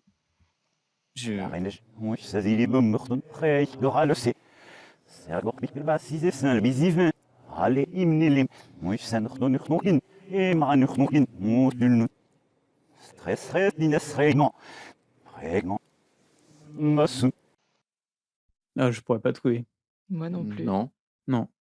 Je pense que j'allais dire, on dirait un truc en allemand. Pas du tout. C'est en français. Je peux le remettre, mais.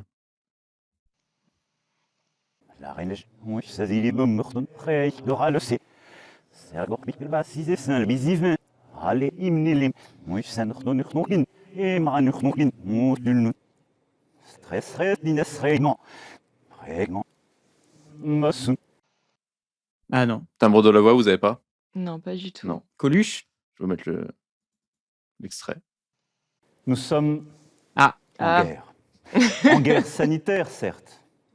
Nous ne luttons ni contre une armée, ni contre une autre nation. Ce bon vieux Macron. Voilà. Et le dernier, inversion.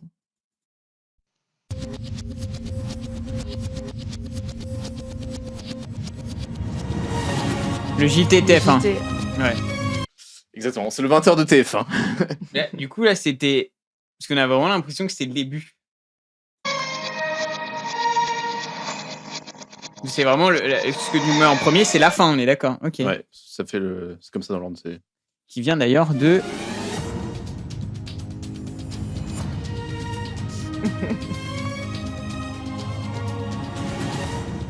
Qui vient d'ailleurs du film, c'est très connu comme anecdote, mais du film Je pense pas Les que Dents je de la l'ai. Mer.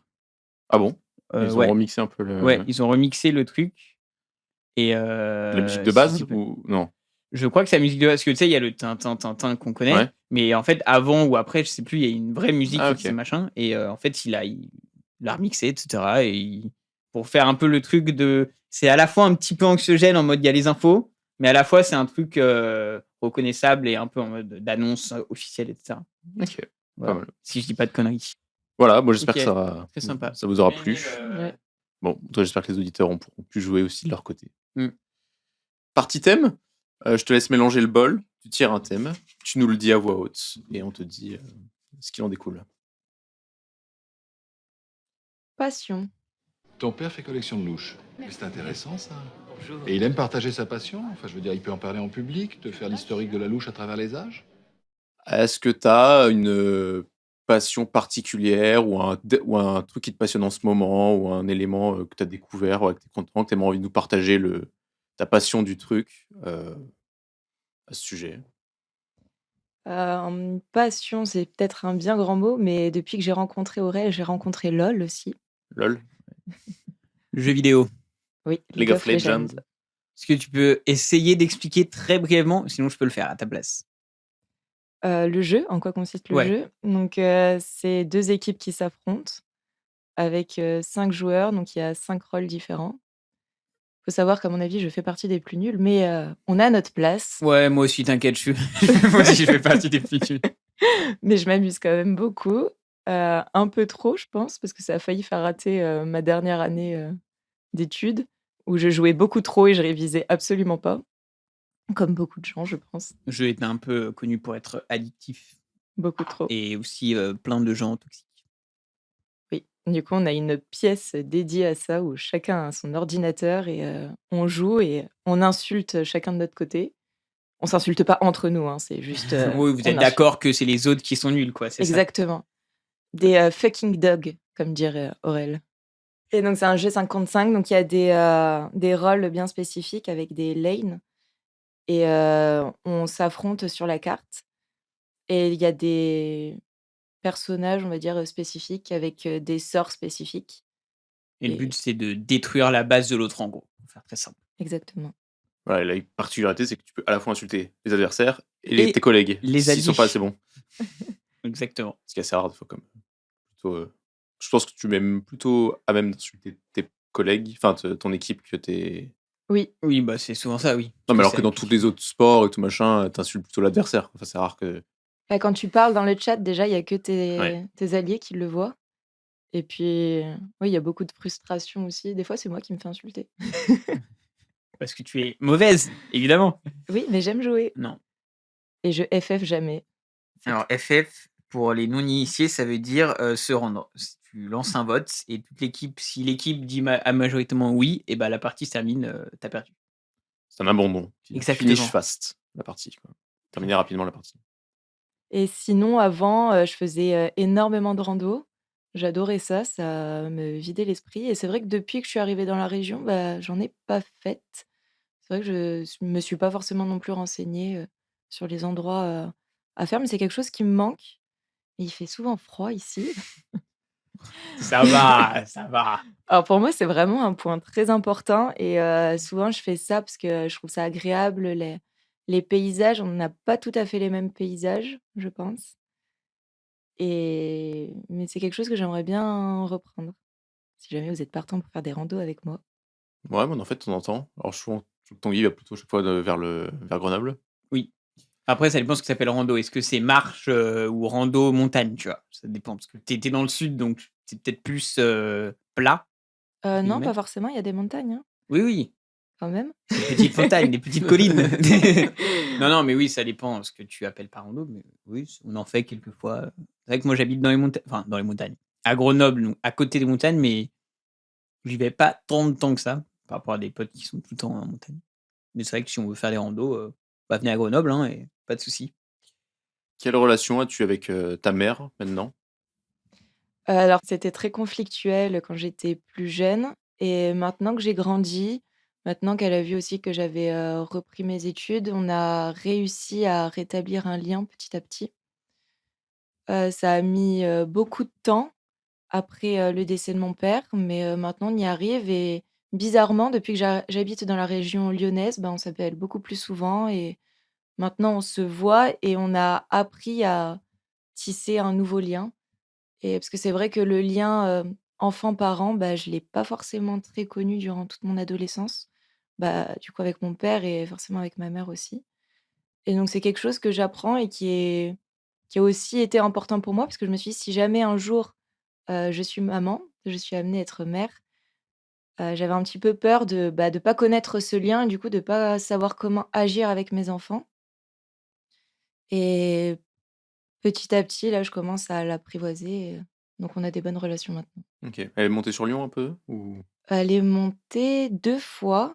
Une fois après, l'emménagement, donc on était, encore dans les cartons. C'était pas le super accueil que j'ai pu, lui offrir et quand elle était en vacances sur Paris, elle a fait un petit crochet sur Lyon, donc elle était restée, une petite heure avec moi et c'était sympathique. Est-ce qu'il y a, plusieurs Marie-Alice? Est-ce que des fois tu en fonction des gens, en fonction des moods, en fonction des tu peux être, plusieurs facettes ou? Alors totalement. Déjà, quand j'étais petite, donc faut savoir que j'ai été, éduquée avec une éducation, très religieuse, où la religion elle était, très présente. Avant le foyer du coup? Avant le foyer, donc j'étais enfant de chœur, j'allais, tout le temps à la messe, je priais énormément, j'ai fait 13 ans de catéchisme, un peu moins de 10 ans et donc là, il y avait vraiment la Marie-Alice, toute sage et après quand j'ai commencé à être, placée ou vraiment ma vie, en fait, elle a vraiment eu un avant et après, au moment où mon père est tombé malade et que j'ai été placée et là, j'ai commencé à me faire appeler juste Marie. Et je sais pas s'il y a un espèce de dédoublement de la personnalité, mais vraiment ma vie, elle a changé du tout au tout et là, je suis devenue beaucoup plus, rebelle. Puis c'était aussi la période de, crise d'adolescence, tout ça. Dark Marie Alice, Non, Dark Marie. Dark Marie, oui, du Dark coup, Marie. est entrée, tu sais, genre en nouveau challenger. Non, mais vraiment, j'avais les cheveux noirs, piercing, écarteurs, on était loin de l'enfant de cœur. J'ai fait un avant-après et ensuite quand j'ai commencé, à avoir ma petite vie, juste après, là, je me suis un peu assagie et là, j'ai voulu reprendre, ma vie en main et donc là, j'ai plus les cheveux noirs, j'ai arrêté les écarteurs, j'ai eu, un travail et j'ai voulu vraiment avoir une vie saine et c'est là où je me suis intéressée au développement personnel. Donc je pense vraiment que durant ma vie, il y a eu plusieurs étapes, donc oui, il y a plusieurs Marie-Alice. Maintenant, à l'heure actuelle, je pense que je suis plutôt stable, mais c'est vrai qu'il y a toujours des blessures qui peuvent ressurgir et là, on va dire qu'il y a une autre Marie qui arrive, mais je travaille, grandement là-dessus et petit à petit, j'arrive à vraiment me stabiliser et avoir une vie saine et dans un esprit sain. Un corps sain dans un esprit sain. Et quelle est, parce que je rebondis un peu là-dessus, mais c'est une question, c'est quelle est un peu la place du coup de la spiritualité dans ta vie? Parce que du coup tu avais, en passé un peu plus, religieux, puis après développement personnel, je sais que tu as des croyances sur des trucs, je sais pas comment on dit, ouais spirituels ou Mmh mh. Il faut savoir que j'ai été, très en colère contre «Dieu» entre guillemets, parce que je me suis dit que quand j'étais jeune, j'étais un peu l'enfant, parfaite, à beaucoup prier, à beaucoup aller à l'église et d'un coup, du jour au lendemain, mon père tombe malade, il tombe dans le coma, je me retrouve en foyer. Je me suis dit: «Bon, Ouais. hein, le» ça a pas été très rentable toutes ces prières, ouais. non, non, non, jamais été rentable en fait, hein. C'est alors, truc de culture, le pari de Blaise Pascal, qui dit qu'en gros, si Dieu n'existe ou n'existe pas, est-ce qu'il faut, mieux, dédier sa vie à Dieu ou ne pas dédier? Du coup, tu as un tableau, à 4 cases en mode, si Dieu existe pas et si tu as dédié ta vie entière à Dieu ou si tu l'as pas du tout. Oui, mais du coup, là, elle arrive dans le cas où qu'il existe ou n'existe pas, vu que. Bah, c'est la merde, ouais. Voilà, Il est pas donc, gentil. du coup, elle trouve l'inverse du pari de Pascal. Exactement. Parce que Pascal, à la fin, il dit faut mieux prier, enfin, faut mieux réserver sa vie pour Dieu. C'est ça.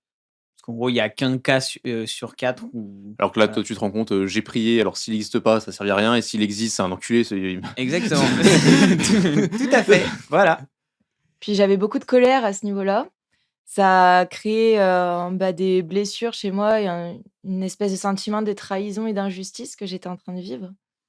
Et quand mon père est décédé, du coup, j'ai quand même voulu me rapprocher de Dieu, entre guillemets, mais ça correspondait plus avec mes valeurs et à la façon dont j'avais évolué dans ma vie. Même les pratiques, les rites, enfin les rites, plutôt les pratiques religieuses qu'on pouvait avoir, il y avait des choses avec lesquelles j'étais pas forcément en accord. Mais ça m'a inculqué beaucoup de valeurs. Donc ça, je remercie la religion là-dessus. Et c'est là où je me suis plutôt dirigée vers la spiritualité ou développement de soi, comment prendre les choses, comment enfin, avoir vraiment une philosophie de vie. Et je me retrouve beaucoup plus là-dedans. Donc c'est vrai que j'ai lu des livres, j'écoute des podcasts sur des thématiques plutôt. Et je m'enrichis là-dedans. Et même en parlant avec les gens et en parlant avec les histoires, c'est vrai que j'aime beaucoup écouter les personnes et j'aime beaucoup échanger sur les histoires parce que chacun a aussi un peu des histoires. Et d'avoir grandi en foyer et en famille d'accueil, ça m'a permis aussi de découvrir plusieurs histoires différentes. Et c'est très enrichissant. Du coup, tu te considères encore comme croyante ou pas? Pas du enfin, Ou tu peux dire pas du tout, hein, il y a pas de souci, hein. non, parce que ça serait pas totalement vrai. Je crois en Tu es plus catholique. Je suis plus catholique. C'est ça, et tu crois en une forme de, C'est comme tu dis, ça. spiritualité que tu as fait. Mais pas de la manière dont on me l'a inculqué plus jeune. Ok. Et puis en plus, vu que j'ai pas beaucoup de souvenirs de mon enfance, je pense que les 10 ans de catéchisme n'ont pas servi à grand-chose.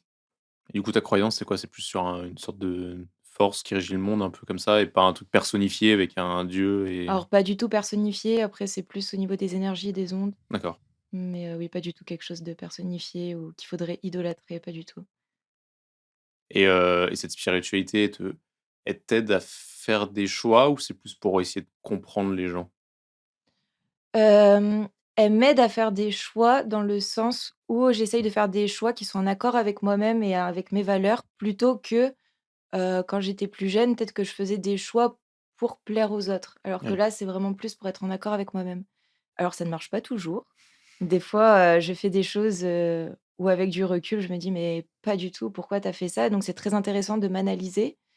À ce moment-là, quand je fais des erreurs, j'ai quand même une assez facilité, à m'excuser ou à reconnaître mes torts. C'est pas quelque chose, où j'ai du mal et justement, je vois ça plus comme des entraînements pour pouvoir m'améliorer et faire des choses, vraiment beaucoup plus cohérentes et beaucoup plus saines. Par rapport peut-être à ça, est-ce que tu as eu dernièrement une angoisse, une peur ou un truc qui t'a marqué où la spiritualité a pu t'aider ou. Je pense que j'ai, une angoisse un peu, constante, de la mort, mais pas forcément de ma mort à moi. Alors ça peut être très bizarre dit comme ça, mais moi j'ai plutôt hâte de découvrir. J'en ai un peu marre, j'avoue que c'est un peu long là. Non, pas hâte dans ce sens-là, mais de découvrir ce qu'il y a après. Parce que, j'ai du mal à croire Il y a rien. ouais, que soit il y a rien ou en fait de pas avoir cette réponse, c'est assez frustrant.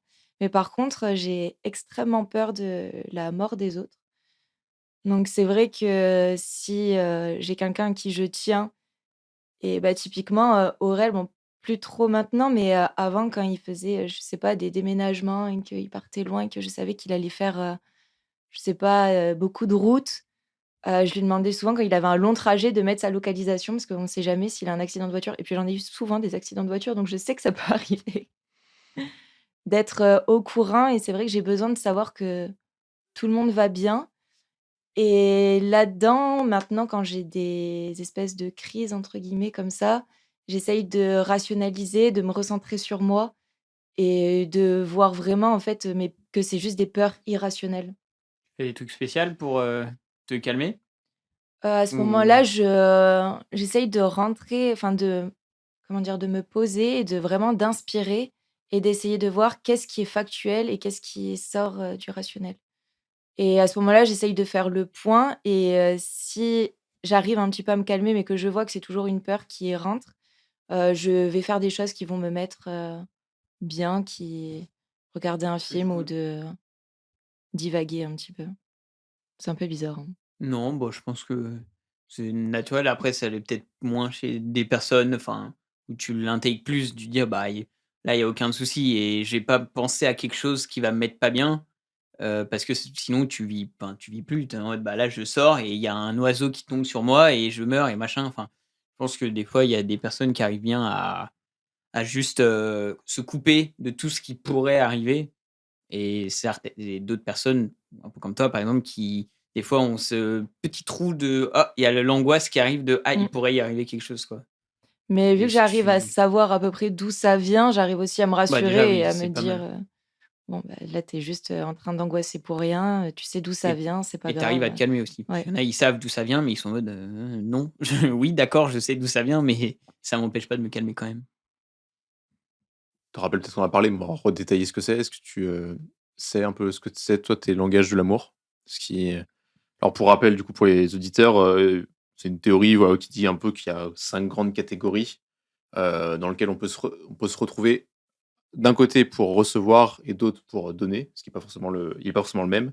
Et les catégories sont le toucher, les moments de qualité, donc passer du temps avec la personne en faisant des activités particulières, les cadeaux, les paroles valorisantes et le cinquième, c'est les services rendus. Donc je sais pas si toi, tu sais Le but, c'est si que tu sois complémentaire avec, enfin, que tu sois. C'est que, si quelqu'un aime bien, recevoir des cadeaux, bah, toi, il faut que tu aimes bien donner des cadeaux où vous avez plus de chances, entre guillemets, d'être, ça fait bizarre, d'être compatibles, mais voilà, quoi. Après, je pense aussi que ça s'apprend. Si on sait Oui, que l'autre je pense qu'il personne a faut plutôt savoir ce que l'autre a oui, envie. Voilà, c'est plus, Et d'essayer de exactement. Mais ça, c'était une conversation d'ailleurs qu'on avait eue avec Aurel au début de notre, relation où je lui avais demandé justement OK. ses langages de l'amour, donc c'est assez drôle que tu poses cette question et donc pour te répondre, moi, je sais que c'est beaucoup le toucher. J'ai besoin d'être, Pour recevoir? pour donner. recevoir et donner, je Ah les pense. 2, Ouais, OK. les 2. Donc ça va avec Aurel, on est plutôt, compatibles là-dessus, sans avoir, Oui. donc c'est vrai qu'on j'ai besoin de donner des câlins, de recevoir des câlins et en je dirais plutôt aussi les services rendus. Je trouve que c'est très important, enfin, je montre mon amour dans le sens où j'essaye de rendre la vie de l'autre, plus facile et c'est comme ça que je me dis que, bah, enfin, c'est comme ça que je montre mon amour, en fait. Ça peut être, tout bête, hein, il a des matchs, pour LOL. Bon, je l'ai pas tout le temps fait, mais je l'ai fait quand même.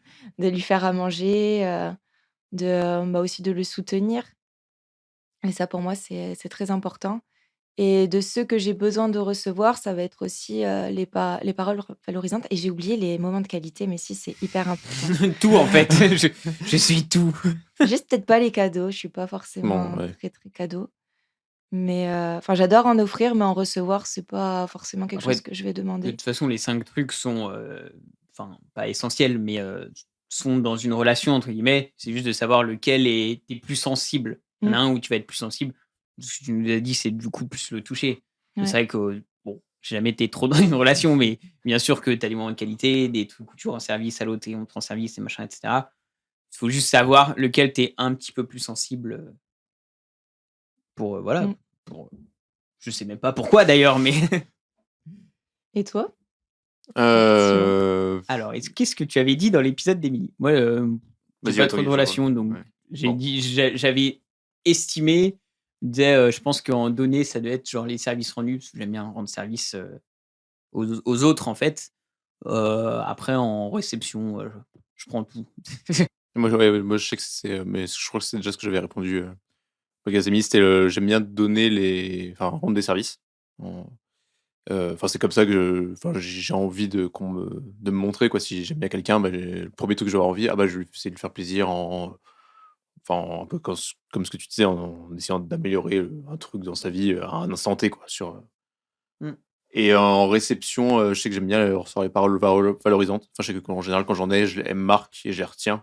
Non et puis, même à l'inverse, c'est aussi celle où je suis pas où tu sais, bah, si on fait le truc des jauges, celle où tu es un peu Oui. haut et puis je vois celle aussi où je suis très bas. Je sais que recevoir des cadeaux, Ça te met pas très, tu es en mode, ouais, je sais pas, je peux ne pas être bien dans le. Et t'as pas envie de d'être- mettre mal à la personne en disant Ça, que c'est enfin, le je sais cadeau, pas, c'est machin. pas un truc où je donne de savoir trop comment réagir et tout machin. Et en donnant, je sais que je suis très mauvais pour le toucher. J'avoue que je crois que je suis pas trop de. Peut-être J'ai des grosses mains de daron Non. là. Non, mais je suis pas très tactile, tu vois, avec les potes. Je vais pas Oui, avoir c'est vrai. l'envie de faire forcément qu'à l'américaine là. Quand serré tu dans les es bras et bourré, tout. Simon. Oui, c'est Bah, ce que j'allais dire. Je sais même Non, pas. non, hein. même pas. Je suis même Non, pas tu si tapes sûr. sur la table, toi. Voilà, c'est à la table que tu veux donner de la voix. Dès qu'il y a une grosse musique avec des grosses percussions, en mode toum, toum, toum. Voilà. Et est-ce que tu as eu un conseil, une remarque qui t'a marqué? Je réfléchis. Alors, je me rappelle plus qui a. J'aurais dit Socrate, mais on coupera si c'est pas Socrate, on T'as dira parlé à juste la. Socrate? T'as pas pensé. Non, mais qui dit que nul n'est méchant volontairement.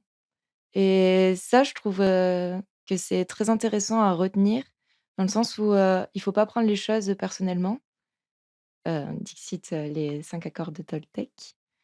Mais c'est vraiment quelque chose à prendre en compte, dans le sens où je pense que si quelqu'un est méchant à l'instant T, c'est plus parce qu'il a eu des blessures ou qu'il a été blessé, mais pas le prendre personnellement et se dire que cette personne, elle a été méchante foncièrement. Il y a souvent des explications derrière ça et c'est important de les prendre en compte. Et parce qu'après, je suis vachement dans la compréhension aussi de l'autre. Et ça, c'est quelque chose à pas oublier, je pense. Intéressant. Bah, je pourrais pas dire si c'est Socrate, mais c'est possible. Mais C'est Ractet. Tanguy, il le mettra au montage. J'ai fait des petites interventions. Vérification post-production, quoi. Petite pause dans le podcast, c'est Tanguy au niveau du montage, et c'est pour dire que c'est bien Socrate qui l'avait dit. Bisous. Question de l'invité précédent, question de Coche. Est-ce que tu connais le dilemme du tramway?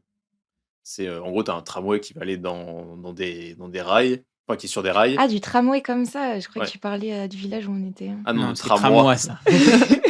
Ça ressemble, oui, c'est rigolo. Mais Tramway, quand j'étais petit, je pensais que le tramway était la ville où il y avait que des tramways. Spoil, non. Il n'y en a même aucun. Non, du coup, tu as un tramway qui est sur des rails qui va écraser des gens et tu peux décider d'actionner un levier pour le faire changer de route, mais il va écraser d'autres gens. Donc après, tout le dilemme, c'est qui est où. Donc en général, c'est il y a quelqu'un qui est allongé sur les rails. Il y a deux personnes qui sont allongées sur les rails. Est-ce que tu es prêt à le faire dévier pour aller écraser une seule personne qui est sur les rails? Et après, tu as des dérives, genre, il y a une personne qui est à droite, mais que t'aimes bien, mais à gauche, il y a 5 nouveau-nés, par exemple. Tu as des variantes pour savoir Ok. où est-ce que tu te situes philosophiquement, moralement, etc. Et donc, par exemple, est-ce que si ton tramway va écraser trois soixantenaires, est-ce que tu le ferais dévier pour aller faire écraser un enfant de 15 ans? Alors, j'ai une vision. Le but, c'est un peu de discuter aussi avec la Ouais. philosophie derrière, quoi. Pour moi, je sauverais forcément la jeunesse. Même s'ils sont plus nombreux, ils sont en fin de vie et 60 ans après. Après, Ils sont déjà à l'EHPAD, là, c'est critique. Ouais, Non, mais du coup, oui, je sauverais celui de 15 ans. d'accord. Il y a la variante aussi où, enfin, c'est Et pas une variante, mais c'est un paramètre où, selon si tu actives ou non. Oui. C'est-à-dire que si tu inverses, il y en a et ça va changer les paramètres. Parce que si tu fais rien, il va aller bousculer les 3 soixantenaires, par exemple. Ok.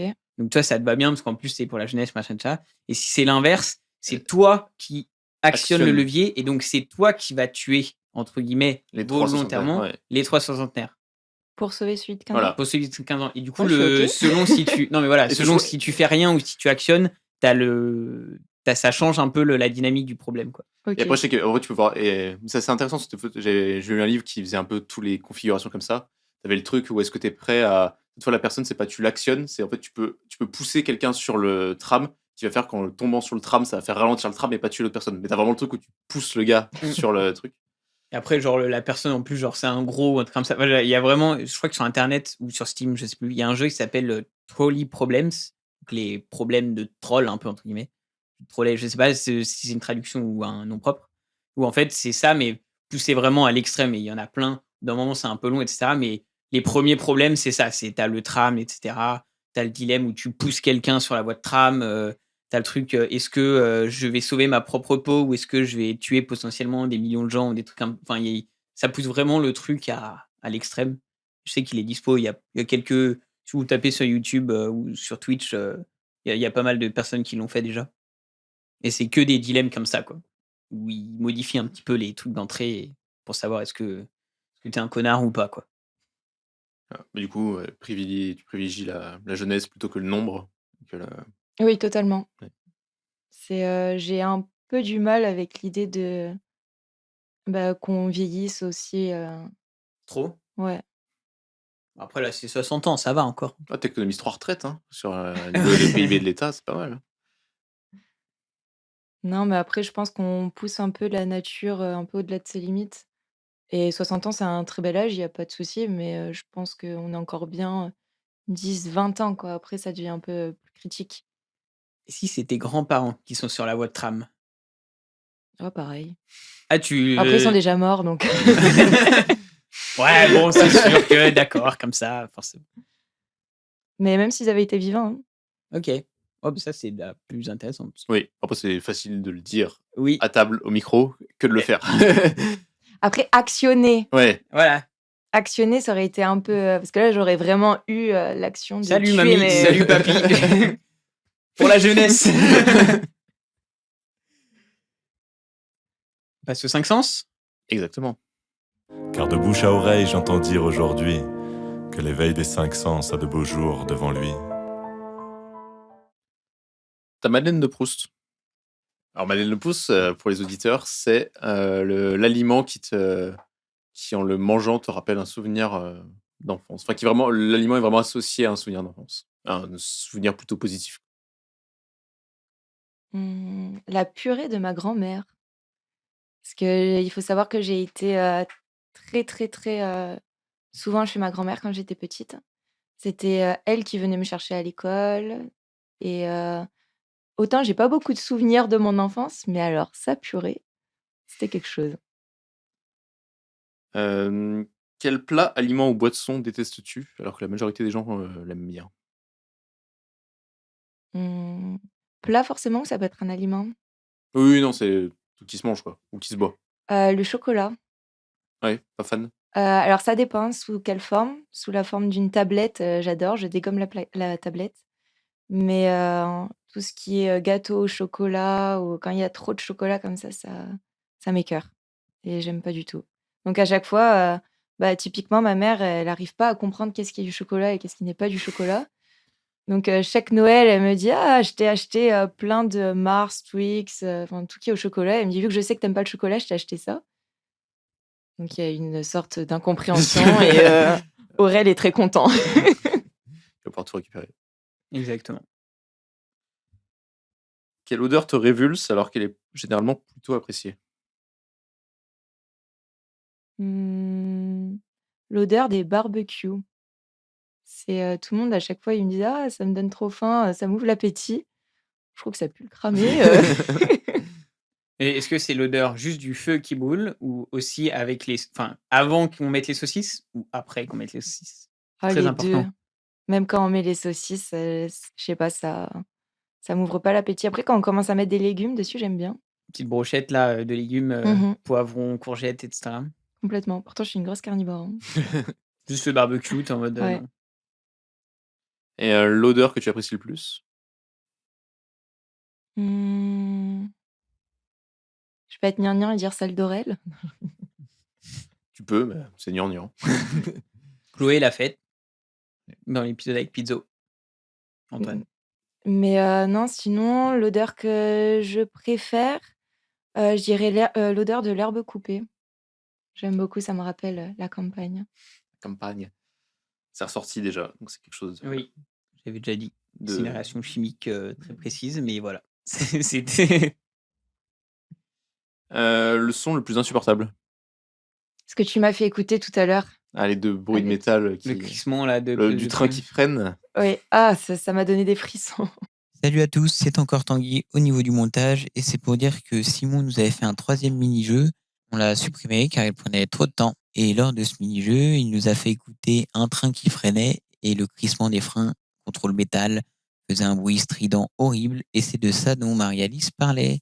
Bisous, bonne fin de podcast. T'aimes pas les craies sur le tableau du coup, je suppose? Horrible. Les ongles Ou sur les ongles, oui. Ah. Rien que d'y penser, ça me donne des La lime à frissons. ongles aussi. Tu sais qu'il y a la sensation aussi, je trouve, des ongles Oui, contre oui. le tableau. C'est Ouais. pas que le bruit en soi.